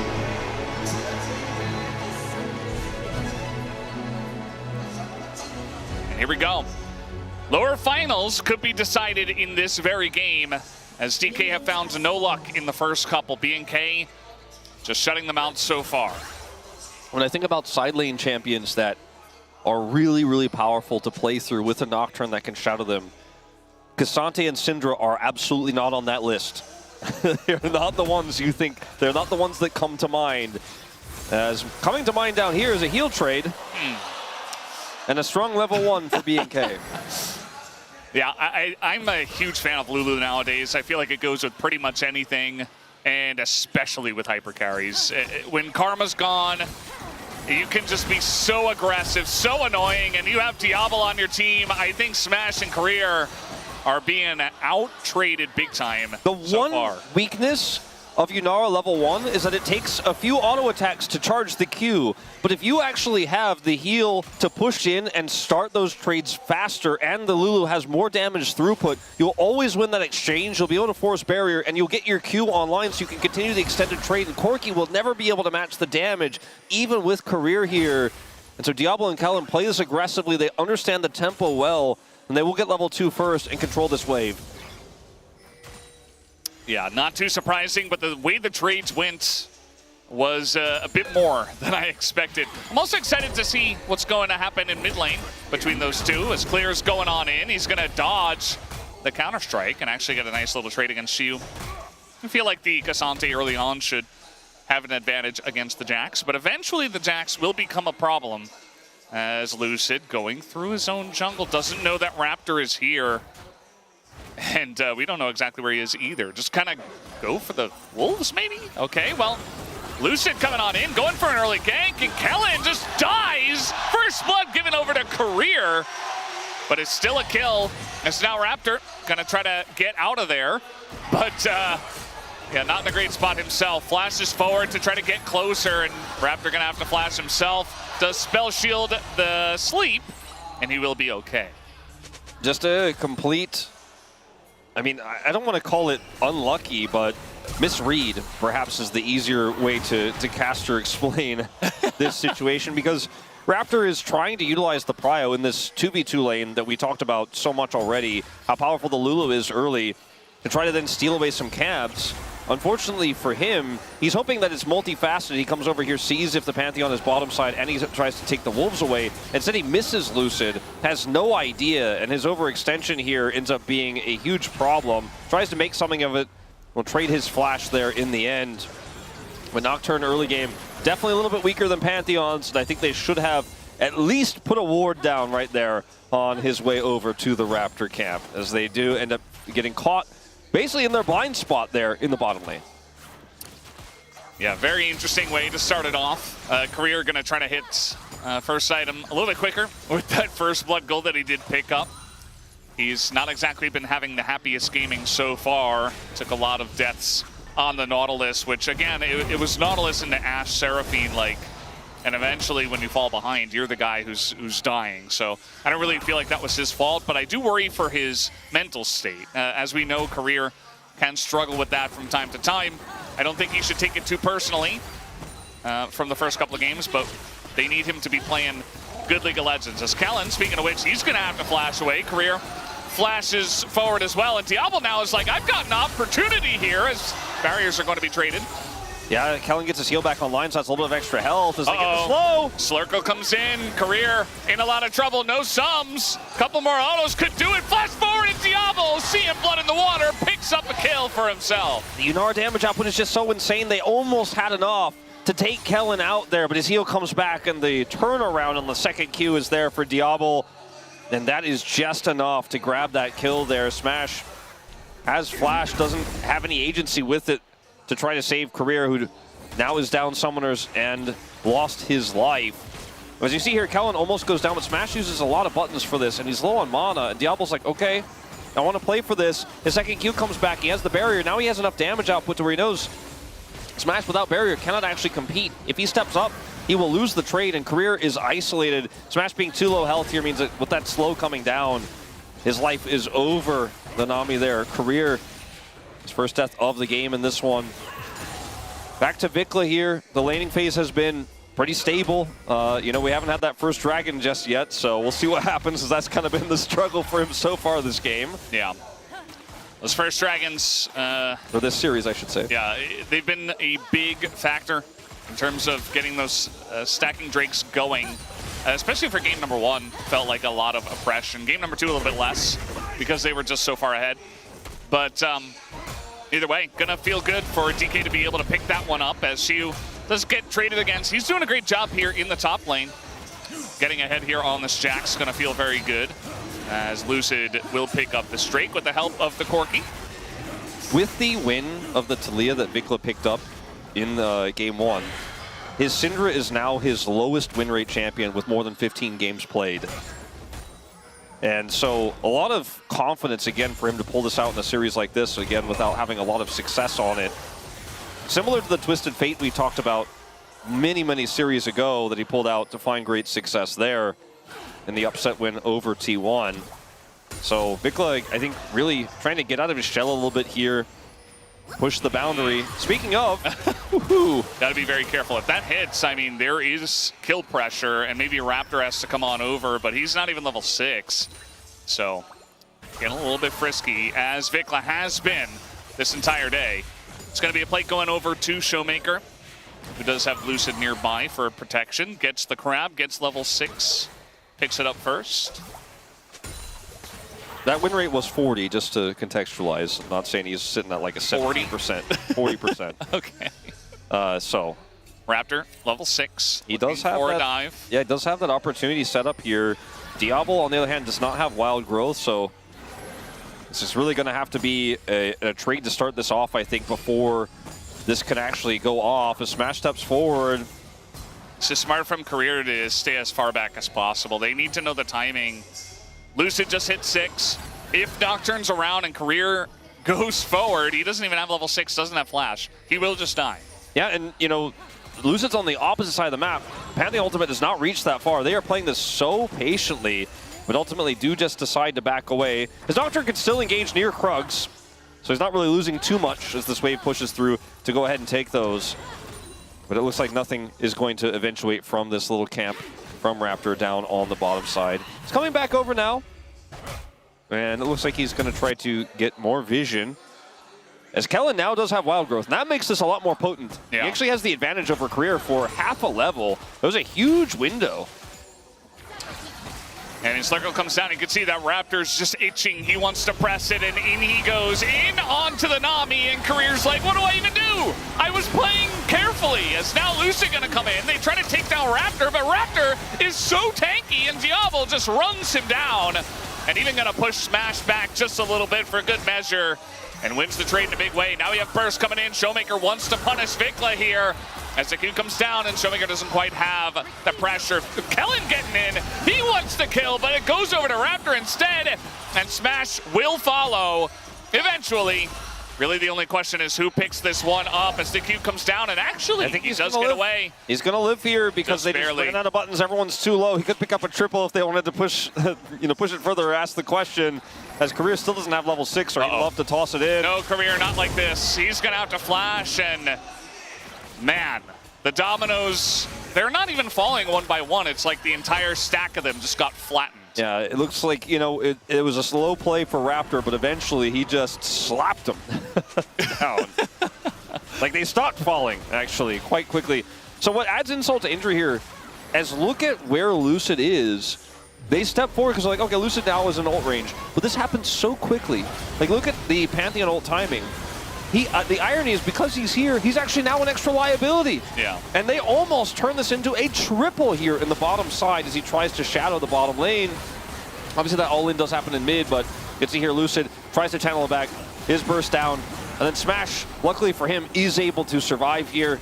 Very, very low on health. Diablo's like, I'm not going to pick up turret aggro for this one.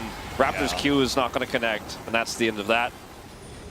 It's really just the burst damage. It's like who gets the initiation off first. And the wild growth was ready. Career doesn't have tidal wave, so he just doesn't have the answer.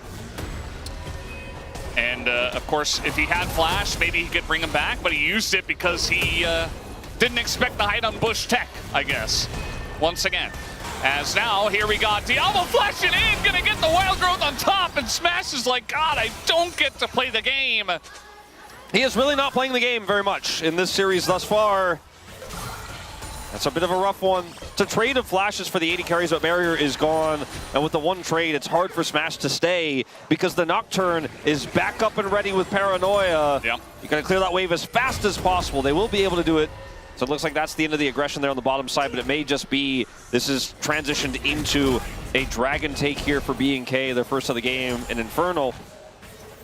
As we do see Lucid with his ult back up, and he's lurking around as well, so they need to be measured with this bottom 2v2 aggression now because Diablo still does not have flash. He just traded it. Yeah, no wild growth, no sums. I think you do have to be a little bit more careful now, especially the Nocturne backed away. But Lucid is down here babysitting, just trying to help Smash farm a little bit. But Hexblade is done now. And that means that Raptor, you know, they should be looking for another play on the bottom side of the map. Lucid knows about this. But if they can get another kill into a Dragon, you're beginning to take off on the B&K rocket in this game.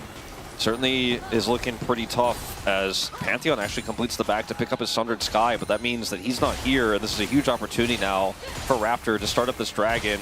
They have full control of the bottom lane, and I believe the Pantheon was seen backing. I'm not 100% sure, but it looked like he was on a ward. He's going to show up again right now, so they know where he is. Uh-oh. Yeah, and now they're just going to try to turn this onto the Corki. You see that the fear comes down, but they got to deal with the Pantheon. Lucid doing a good job of frontlining. Flash comes forward as Showmaker wants to make the play, but Lucid goes down. As that will be the kill over to Raptor. Now the chase is on to Career. Flash forward, it's not going to connect. And now Vikla being burst away. The Unleashed Power comes in though, as oh no, Diablo oversteps. Not the first time, but that is massive for the side of DK. Vikla trying to get out. It looks like he barely will be able to. Has the shield, gets the scatter, and he gets away. Very, very close turnaround there for D+, as things could have been much worse. And Vikla says, I want to continue to make that the case. Wants to lurk here and find Smash. I think he was on a ward. Okay, well. And Valdez, DK are back that in the vision game. toggle was, yeah, it was Vikla's. He did not know he was on a ward. And so going back to this initial play, at this moment, Diablo's like, okay, this is so free. Polymorph goes down, they cannot lock me up. He gets stunned, but the fight is already, like, basically in his hands. He's like, this is done. And there's just no way to lock him down anymore unless Showmaker hits a bubble, right? And Diablo chases forward here. Tidal Wave buys some space. And then at this moment, Vikla's alone, running forward. And then Diablo's like, I guess I'll clean up your mess. So then he goes in alone and gets caught. It's just a bit sloppy here from B&K. Not really two ways about it. D+ like, thanks to the freebie. Showmaker just dies. And this is right before the Infernal Drake. Clear is being bopped a little bit. And actually, the Infernal does go over to DK. So they were on it, and Showmaker tried to rotate over, it looks like, and just kind of dies. So Mountain Soul this time. No Hex Tech for a third time in a row. It's a pretty good win, or big win for B&K that they're able to at least get Showmaker because, like you said, it's Double Dragon and Mountain. First non-Hex Tech Soul of the series. And that ends up being a bit of extra gold going over there, keeps them in the gold lead. But D+ have really turned this game around. You can see that despite his death, he has a significant gold lead himself, Showmaker. And the Corki is caught up in the bottom lane from what, unfortunately, was a lot of errors from Career there on the bottom side. Now this is just Showmaker, Lisa, trying to rotate in. There was a control ward when that brushed, so Showmaker didn't know exactly where anybody was. And Claire's just like, sorry, man. I love that that happens to Showmaker. Just one of the most Cassante moments we've had in a while, and it happens to the guy who made the meme. Yeah, Showmaker not going to enjoy that too much, but this is pretty massive for DK, as you mentioned. 2 Dragons. They've caught up in essentially every facet. And Vikla, once again, this time he's just going to face check, and guess who's here? It is indeed Lucid. Somehow Career gets that kill, as now they're going for the kill up on the top side. Looks like, once again, Showmaker will meet his arch nemesis as Clear picks up another kill and gets him down. Siu is going in, but that is Yunara. And the lane gonna force him to ult away. Here, a little bit awkward for DK. Like, they have Smash in the bottom lane with the Pantheon, so he's relatively free to farm, but I don't know if he needs to be here right now as the Jax is dealing with the Yunara, so not having a great time. Siu, no, what's going on here? And so the Corki is backing, mid, and he just dies in the mid lane to the Yunara. Like I was saying, this is not where the Jax wants to be. The Jax wants to be dealing with the Cassante, where you can counter-strike and buy space, not where Showmaker is, who ends up getting caught there on the top side and burst down. And D+ is macro. Falling apart a little bit here in this mid-game, and now the Herald is up for grabs. Yeah, it just looks like they're falling apart a little bit at the seams. And now the Herald's up here, and now we got the stun down on a Lucid. Tons goes into him, and Clear has the flank once again. 2 kills, the Herald, and Smash alone just trying to get away. And BNK, the rocket has really taken off here. It really is. 3 grubs already theirs. Herald in their possession. And it's moments like this, again, where we have to question why are the lanes set this way. Oh no. Was it just some greed there on the bottom side for Corki, ended up being in an awkward spot coming back. Shiu has to clean up the mess. The wild growth is incredibly powerful, obviously, in this type of situation. And over here, like, Vikla just ends up getting the massive one, right? Like, he ends up getting the double here. Diablo is set up. And there's just, like, the contest of this didn't even really make sense. And maybe they thought Vikla was backing and had been completely just opted out, and perhaps without him they could make something happen. They were wrong if that's what they thought, and they're very aware of it now as the only lead, again, is the most popular player in the arena in Showmaker, but everything else is in complete shambles for D+. Yeah, the first pick Pantheon has been dealt with in a huge way by BNK. They knew exactly what to do. The Nocturne attacks first, can get into the fight faster, and essentially just kind of ignores the Pantheon. And the Yunara Lulu was just never going to be matched. Not in a game 3 of Fearless by DK. Not by these 2 players. And now the siege is coming down. Vikla takes just an insane amount of damage for some reason. Meanwhile, Showmaker rather is pushing the top lane. Showmaker's just trying to get as much gold as he can, because I think he's realizing very quickly that he needs to be the big man on campus in this game and pop off and get the burst damage done, because maybe the only way to lock down Diablo is a Sleepy Trouble Bubble or just big Paddle Star damage before a fight even breaks out. It has to be him. He has to be strong. He has to be able to do that burst. He needs as much money as possible to make that happen. As now finally the lanes are set up back the way they should be here for D+. And I mean, it's much to Smash's chagrin. He's not very happy about this. It's wild to think that, okay, we are going to see a bit of a Showmaker gank here, so I'll hold my words for a moment. Yeah, I got to land the stun, and the bubble is going to sail wide, and Smash once again tries to step up to Diablo. The bubble, though, is gigantic. As we do see the follow-up tidal wave, though, it's going to keep him at bay, and just that. As Diablo is just so powerful right now. We do see Lucid is here, and the flash! Diablo baits him! He baits him! Oh, he's just styling all over DK right now, and Showmaker once again has to deal with these 2. Once again dies to the Cassante. I mean, what do you do? When we had Arrow on the desk the other day, he was like, I don't know why Diablo plays like this, doesn't need to, but it's fun to watch, and it works out as he's literally baiting the Pantheon flash stun. He has his flash at the ready. He's standing on the edge of the range. You can see it. Yeah. You can practically see the range indicator with your eyes as you watch that moment, and he's just so ready. Yeah, BNK are here farming wins, and Diablo's here. He's like, I want some of those Showmaker fans to look at me as the next generation of the LCK. As we definitely know he is a big part of it. It looks like this first Mountain Drake should be going over to the side of BNK. Channeling a back here is Cassante. Just gonna find Shiu, who's like, well, what's going on here in this bush? I've got a counter-strike that's not gonna do all too much against the Syndra. There's a lot of damage, a massive stun comes down, but the health bars are pretty low. Looking to engage now, Showmaker desperate for something, and Lucid just blown up immediately. And you see that the rest of the DK is just running away. In goes Raptor, flashes out there as the sleep comes in, but the damage is enough as Kellen says, I will collect the kill. And he does exactly that. BNK now 5,000 gold ahead, Wolf. The first pick Pantheon is 0 and 4. And it looked like a balloon dashing to a needle in that last moment. As he just goes in looking for any opportunity. This is the demise of Showmaker from moments before. And he is just taken out to sleep on the Nocturne, but can only sleep one of them. And then here, desperation. You know, you're trying to check this bush. That control ward was so high value.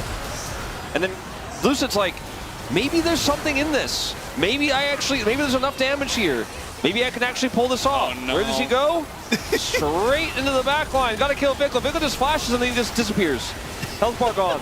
Not strong enough. No follow-up. Nothing. And we have 2 global jungles in this game. One of them feels truly worldwide. The other one is just global in name, as Lucid has died everywhere and Raptor has killed everywhere. And now we're looking at a 6,000 gold lead here at 20 minutes.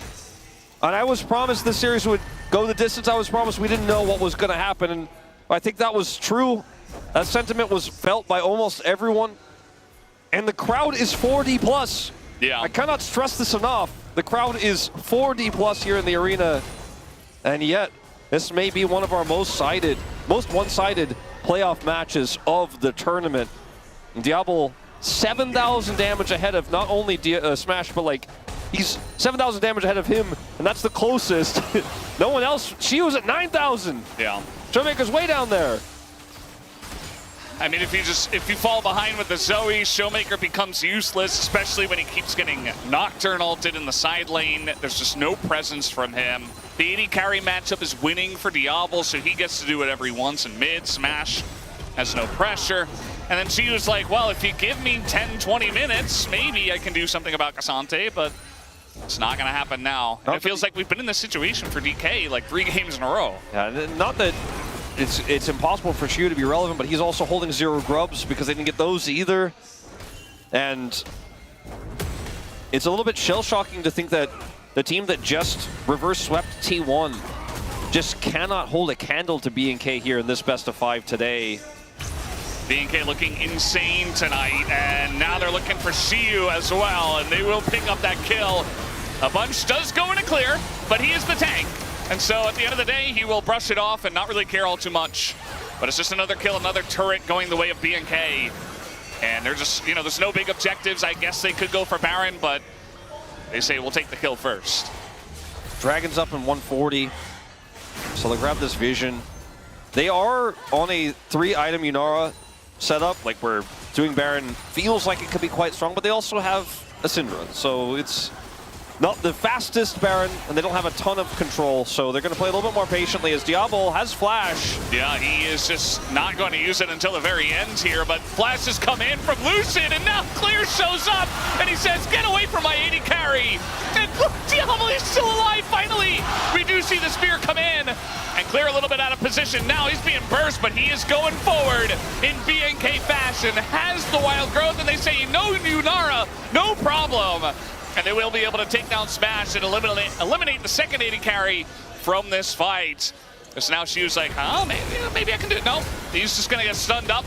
As we do see Raptor going on in. And I think they got to get out of here.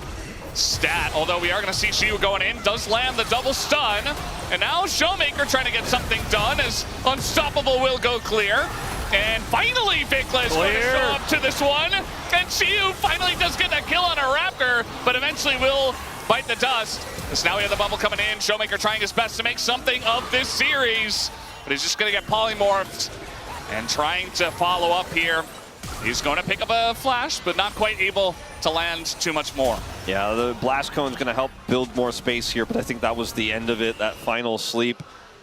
A lot of play here from Clear in this crazy scrap, which Diablo gets caught in as he greeds insanely for Raptors here, but he does have flash right, and knows Cassante is somewhat nearby.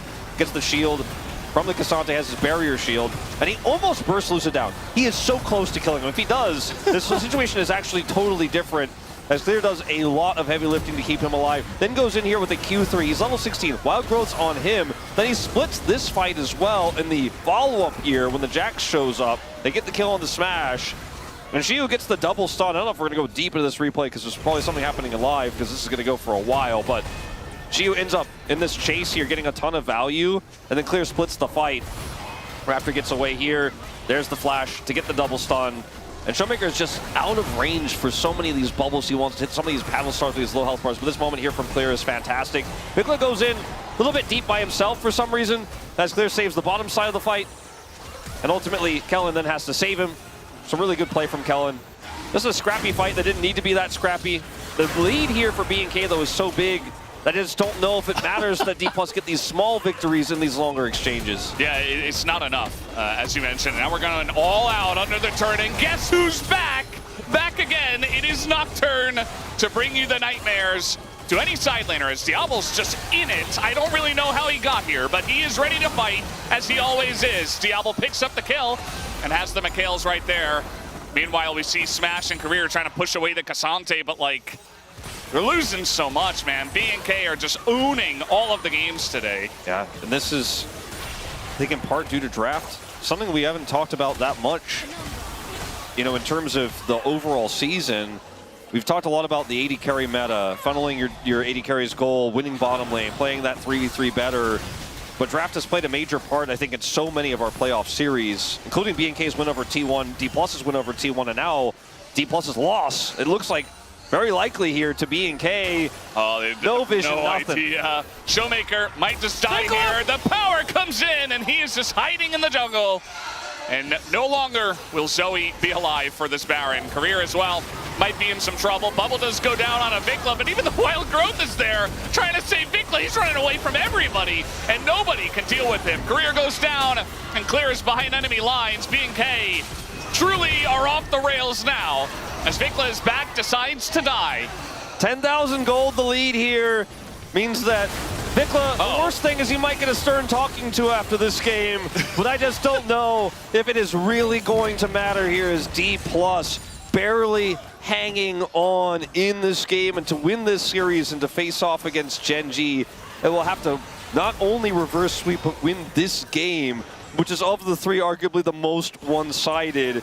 As Vikla here gets the secure kill onto Showmaker, is otherwise very deep and absorbs a lot of resources here, but it's worth, because Diablo shows up. Diablo's like, oh yeah, don't forget, I am also quite large in this game.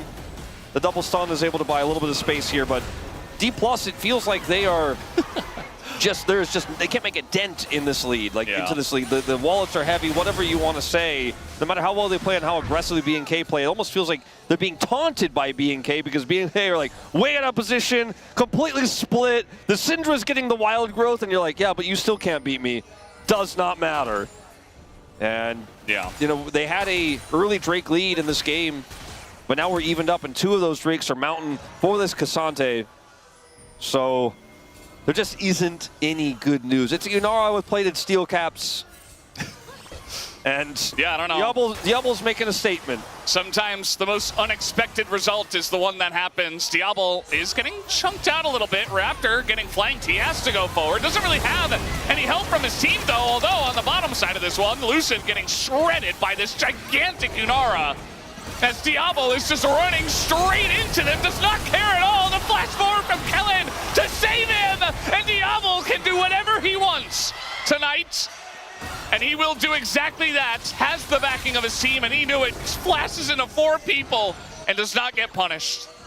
He just typed /God mode in the chat. And that's exactly what happened, as his teammates give him all the resources. Smash here, looking for something. Yeah, and they're stopping the back at the same time. Career's just dead, that's fine. But like, they stop Smash from getting back so that this push can happen in mid. That's an inhibitor down, and there's no angle. Oh, no. Okay. That's a very appropriate emote for the situation. Nice. For the whole series. This is just such a train wreck. And for BNK, there are no rules anymore. There is nothing you can do wrong. You cannot throw this game even if you tried, with the lead they have, the global they have, the AD carry they have. Vikla is gonna look for an angle. Well, it's looking like death number 7 for the most popular guy in the arena, as we've mentioned many times, but he was not able to put up the performance to back it up, as now the damage goes in on the Smash, and that is Vikla's job. Just do just that, and Smash does not get to play the game. Doesn't matter if he dies or not. Smash 4-1, he's like, well, I guess this just wasn't our LCK Cup. We got the win onto T1, and that was a little bit too much, I suppose. And BNK, I mean, at least because this one is so one-sided, now I have hope that maybe BNK can do something tomorrow. Because before this, I was like, well, just give Gen.G the trophy, you know, the classic saying. But BNK looking amazing tonight, and DK have had no chance. Certainly not really any ins in this series. as it's just an everything gap between these squads. A Showmaker trying his best to make something of this. The bubble. All right, there it is, the bubble, but everything is thrown into Diablo to keep him alive, and even Showmaker trying, but does no damage. Another sleep bubble does come in at least, and that's about all they're gonna get. The knockback comes back on Illusion, he gets stunned, and Diablo looking for more, as Clear is going to pick up another kill and deny him any streak there. But the game is over, and B&K are just playing with their food. But they have done what they came here to do tonight, and that is to book their ticket to the grand finals tomorrow. Down goes Diablo, he does not care. B&K 3-0, shut out DK, make it to the grand finals, and also make it to first stand. Arguably the most one-sided series of playoffs. B&K just do not relent in pressure all across the map. In skirmishes and scraps, they were better. Their macro was better. The vision game was better. The bottom 2v2 was better.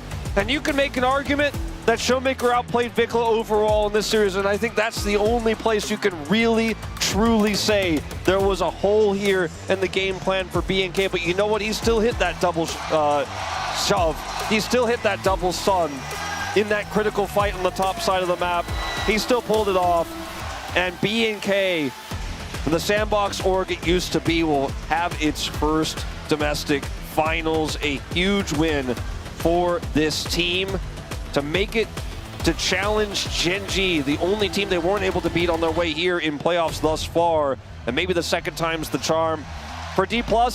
And all the Showmaker fans in this arena, it's a disappointing day. It's an 0-3. They just were not able to show up and make it happen. The draft reads weren't great, but the individual play didn't back it up either. And I think disappointment is probably the only word that comes to mind, as this was maybe supposed to be the resurgence, the comeback. It's been so many years since we've seen D+ in the finals, but today is not their day. So we have huge cheers for all the guys here on B&K, as I am 100% sure they made some big fans tonight that will potentially be cheering for them tomorrow.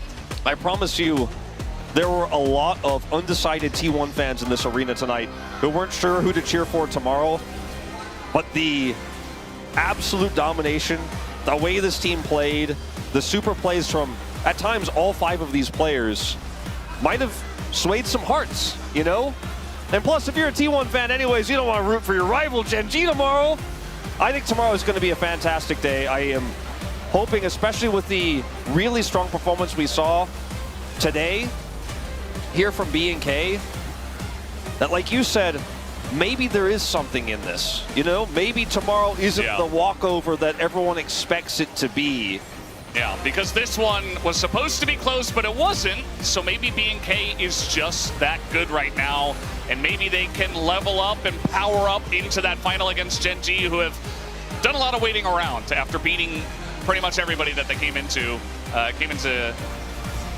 challenge with. I mean, they got the one loss against DK, the one loss against B&K, but I don't know. I have a feeling that tomorrow's going to look different. Gen.G still feel like the best team in this LCK Cup, but anything can happen with the momentum. They are so far ahead at this point, and it's B&K, and yet they're playing so respectful. So props to them in this moment. I have to give credit to Kellen, how quickly he is able to identify when to ult, who to ult, because it doesn't always have to be Diablo in these fights. He bailed Vikla out of so many different situations. Clear as well, though, had a phenomenal series. This team has just leveled up. Sometimes you need a few extra reps, right? Like, this roster was unchanged, and sometimes just like a year together, and then you're ready to like really take the training wheels off, gets you to a position where you can reach new heights and break plateaus. And this team is just breaking them week after week. And I think we're not even sure what the ceiling of this squad is just yet. Yeah, I mean, that's the real question. I feel like that's the most interesting thing that we have to look at for the future here in the LCK Cup, right? You know, how far is B&K going to go? Can Gen.G stop them once again? If Gen.G wins, I guess they're our top one by far, right? That would kind of prove that. But a lot to be decided tomorrow. I think B&K... Whereas I didn't expect, you know, that to be too close. B&K have nothing to lose tomorrow. That's the truth, right? Like, if they lose, everyone will say, well, that's what we expected. For Gen G, if they lose, it'll be, you know, arguably in a lot of ways more disappointing than D+ getting shut out today, just because they were so dominant. They were incredibly successful in the group stage and really only dropped a game along the way to get here. So we will see how that series goes tomorrow. There's a lot to break down. There's a lot of opinions you and I have, as well as the Deskers I imagine have as well. As Raptor will pick up player of the match. He was my vote. I do think that the Nocturne game in particular was pretty swaying, but the Jarvan game was incredible in game 1 as well. And he was confident on the Trundle. But when everybody's playing well and the jungler is playing through Prio, it's easy to look this good, but I still think he deserved it. Yeah, no, absolutely. I think that Nocturne really pushed him over the edge. I thought I had a vote. I didn't, but I did go for clear. I just felt like, you know, his Cassante was great, but also his Renekton getting a lot of stuff done. You know, it is what it is. This was a little bit more of a difficult one because everybody played so well. It's like, who do you choose? Even Diablo probably going to get some votes. Even Kellen. We were like, maybe it's Kellen. But, you know, when you play Karma and Seraphine and Lulu, it's kind of difficult to push the votes to him. Every game, he was awesome today. When every game Diablo is getting champions where he has massive agency, Kellen is on 3 enchanters in a row. Yeah. Player is playing 2 out of his 3 best champions, and arguably his Cassante is one of his top 5. Yeah.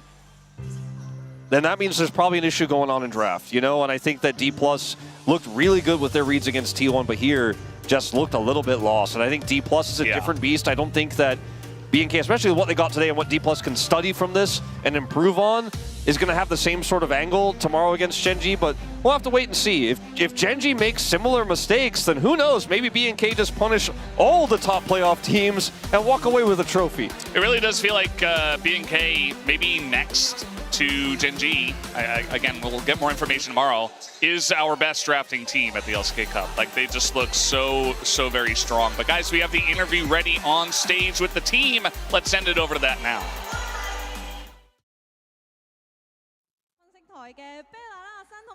Thank you for the handoff and the amazing commentary, guys. This is Dear for the full team interview translation. We have BNK Fear X, who just took a huge win in the lower final.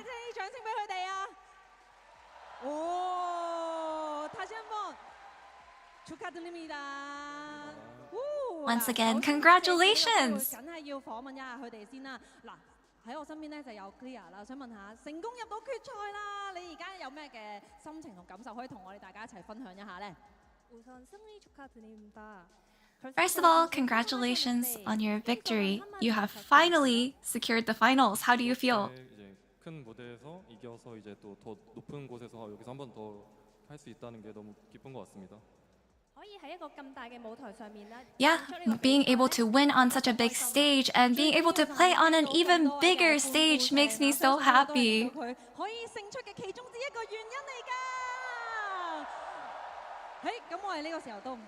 Thank you， 감사합니다。好，跟住之後就要問下 Raptor 啦，因為我好想知道你會點樣評價你自己今日嘅表現同埋你啲隊友嘅表現如何呢？ And Raptor, how would you rate your own and your team's overall performance today? 집중력에서 좀 아쉬웠던 것 같아서 다음 경기 더 잘해야 될 것 같아요. Yeah, I think we had a really good setup and also I think we had a great early game overall throughout the series, but I think we were lacking in terms of concentration today and focus. 咁就我哋一齊俾歡呼聲幫佢打下氣好唔好啊？好 ，Thank you， 之後到 Victor 啦，我想問下啦，聽日咧就對 Gen G 咯喎，你有冇信心啊？ Vikla, you will challenge Gen G in the finals tomorrow. How confident are you? Honestly, I'm feeling really good. I feel like I can keep this momentum up and do really well tomorrow. 我教你一句廣東話啦，佢個廣東話呢한마디 가르쳐줄게요. 聽日 I'm going to teach you something in Cantonese. 係啦，咁你 Which means see you tomorrow. 好，감사합니다. 그廣東話講得好好啊！嗰個廣東話發音呢너무 좋아요。係啊，跟住之後咧 He has such great Cantonese pronunciation. 其實，哇 OK，哎呀，佢怕醜啦，哎呀，嗱問下先，其實 First Stand 2026咧對你嚟講，又或者對你哋 team 嚟講，你覺得係一個點樣嘅存在，有一個咩意義咧？ 오늘 승리 거두면서 And Diablo, with that victory, you have qualified for the first stand tournament. What does that mean to your team? 너무 좋은 경험이 될 것 같고요. 그다음에 또 뭔가 좀 높이 올라가야 저도 살짝 잘해진다 생각하는데 그런 점이 좋은 것 같습니다. Yeah, I think it's going to be such a great experience, and the further I climb, I feel like that's going to help me even grow further. 你有冇啲咩説話可以同咁多位現場嘅 fans 講一下咧？佢哋好中意你喎，啱啱好似係咪啊？ 한국에서 그 응원해주신 팬분들께 한마디 And any message for the fans who supported you all the way? 개인 방송에서 오늘 바텀 메타 보면 우승해드린다 했었는데 내일 열심히 해가지고 한번 해보겠습니다. Yeah, during my stream, I actually mentioned that if the bottom meta comes, I will win it all. So I will do my best tomorrow. 聽日都加油 ，thank you。跟住就到 Kelly 啦，我想問下，你覺得今日嘅 POM 係邊個咧？哇，好難呢條問題。 POM 선수 누구라고 생각하시나요? Kellen, who do you think the POM is? 오늘 대근이가 너무 잘했다고 생각해서 대근이 주고 싶습니다. Diablo did so well, so I would give it to Diablo. 哦，咁你覺得佢玩得最好嘅原因係咩先？係啦， 제일 잘한다고 생각하는 장면이 뭘까요? 일단 What was the 라인전에서 best 저희가 moment? 수킬 따였을 때 마지막 판에 대근이가 치고 나가는 타이밍이 되게 잘 잡아가지고 수킬 따는 장면이 되게 좋았던 것 같습니다. 首先咧，我覺得佢嘅對戰都玩得好好。 Yeah, in the last match point when we actually gave them one kill, I think we did really well. Diablo did so well getting that solo kill afterwards. 之後到教練，我哋 Rada 教練啦，我想問一下你，佢哋咁叻仔，有冇啲咩説話想同佢哋講呢？ 고생한 팀원들에게 한 말씀만 한다면 어떤 말을 하고 싶으신가요? And for the coach, is there anything you would like to say to your players? 내일 결승전이니까 오늘 푹 쉬고 내일도 정경기 했으면 좋겠다. 今日佢哋比賽發揮得比我想象中好啊！希望今日 Thank you so much for playing your hearts out today and doing so well. Tomorrow is the final, so let's rest up, you guys, and do well. 繼續有一個好嘅成績啊！我哋都唔該晒教練 ，thank you。最緊要係唔該晒我哋 BFX 嘅咁多位成員同埋教練。 That was BNK Fear X, who has won the lower finals and will advance to the finals tomorrow. And that's all from BNK Fear X, and back to the stat desk. Thank you. Thank you very much, dear Lillian and Sean, for those translations as well, as it is a clean sweep 3-0 for BNK Fear X. They booked their ticket to finals for LCK Cup, and they do book their ticket to Brazil for first stand. The world will get to know Diablo and the boys. It's crazy. I'm so hyped for that. And I think, you know, we said early in the LCK Cup that there was a clear gap between top two and the rest. And I guess we were right. It's just the top two is a little bit different. But the fact it's a 3-0 is just such a statement. This team securing their spot at first stand in such a manner, very much making it super clear they deserve to be there, and a great team to represent the LCK at that tournament. I mean, I just feel so happy about how they made this series so fun to watch. Look at their play style. They just go in. And as a team, they were on the same page, and that's why it was just clean 3-0. I mean, it was insane performance from BNK today. Yeah, I think that watching the BFX today's game, it just felt so comfortable as a BFX side to how to win the game, what is our win condition is. So it was very good to watch. Let's take a look at the POM votes, because the votes were kind of over the place. There we go. We had a couple of extra due to Cass being around and having a quad desk as well. But it was 8-15 there for Raptor, who had a huge impact. I think everyone who got votes here definitely deserving of those votes. I think a lot of discussions we had around these. And yeah, big warning, there is now a wild raptor going to be on the loose in Brazil, so gotta watch out for that one. And I'm really hyped to see what he can do on the international stage, because he's been going from strength to strength in the LCK right now. And it's very different for them right now because he's got laners that can back him up and support him, unlike last year where they were still learning to gel. Umpty. I mean, that's my boy. That's my raptor. I worked with him, and then he was like learning from me, and then it looks like he learned everything from me now.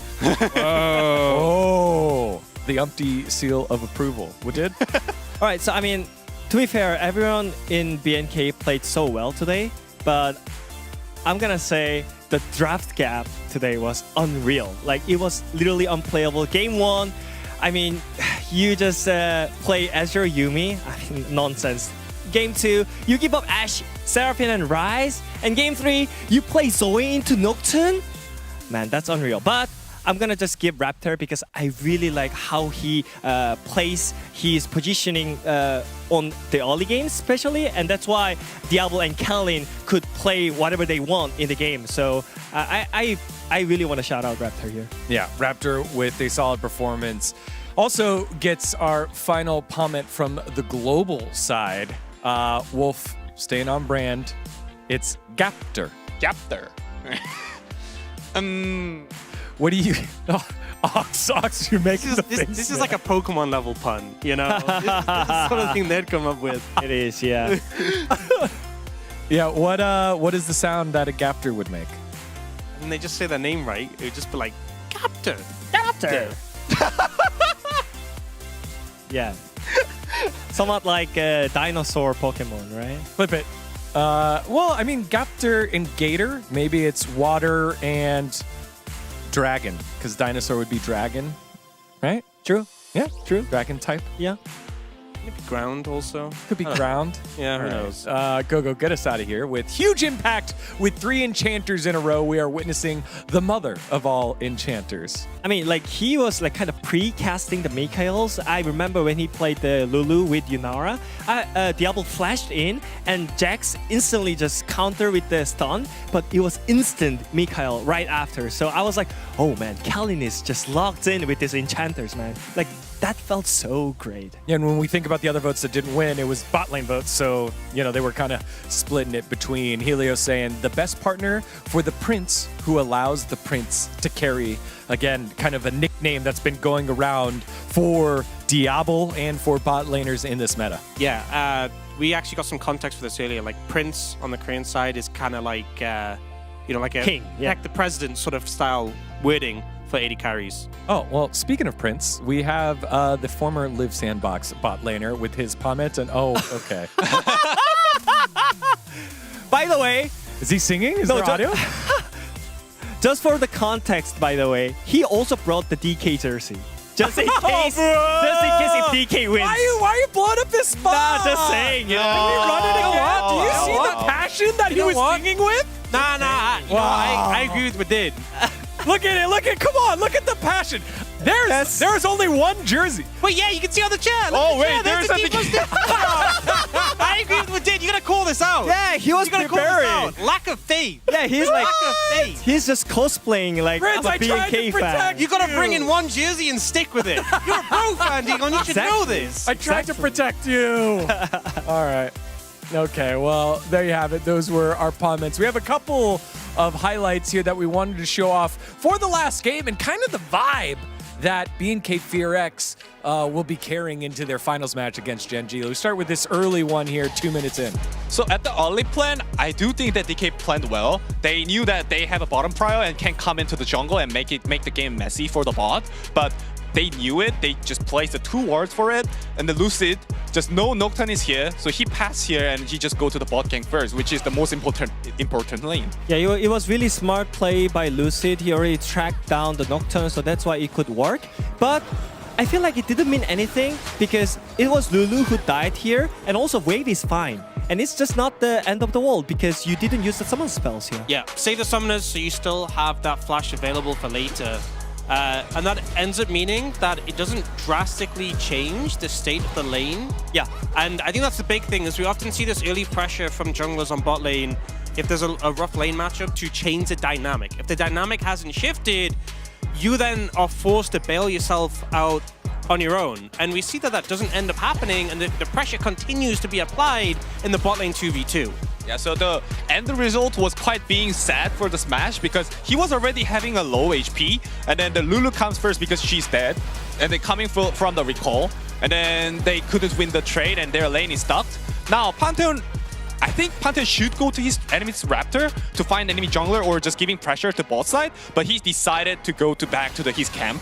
And then now DK Botio have to solve the situation as their own, and that was quite tough. I don't know, this is so weird that the Lucy didn't actually go for aggressive play on the bot side because you have Zoe, and I think your bot lane needs you to around because they want to play aggressive on this lane. Yeah, and the fact that you're into a Nocturne, this is when Pantheon is strong. You need to be playing around that early spike.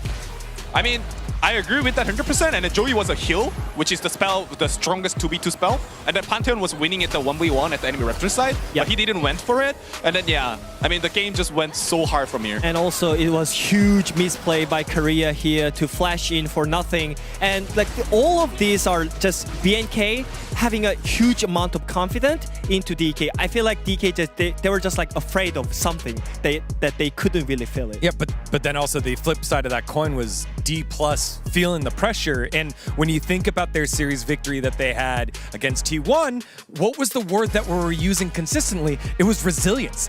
Despite things going wrong, despite making mistakes, they were able to kind of show up and battle back. This time it didn't quite feel like that. And then in our second play that we wanted to cover here, it was over at the Herald. At this point, they're styling. So I love this setup from BNK FearX, where both solo laners come in on a pincer movement.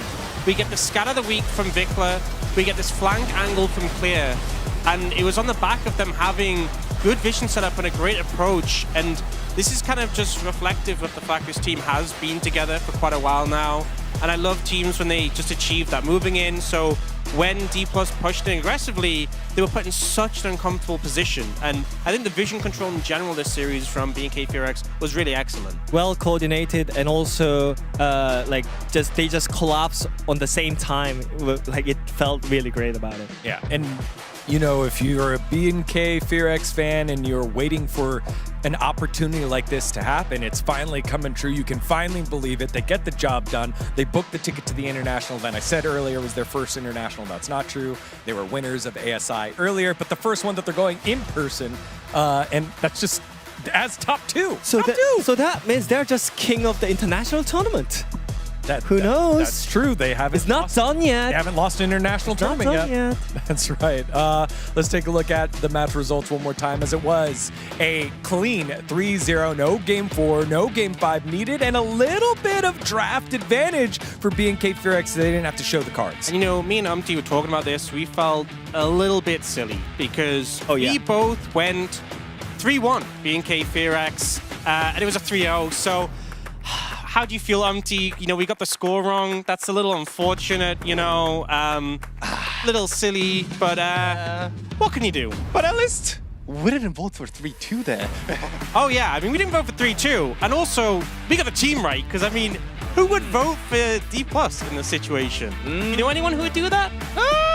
Who will do that? Oh, those guys looks like that. Hey guys, are you okay? Okay, I think they're fine. Where's my DK? I don't know. Bad for it again, man. CV Max stole them away.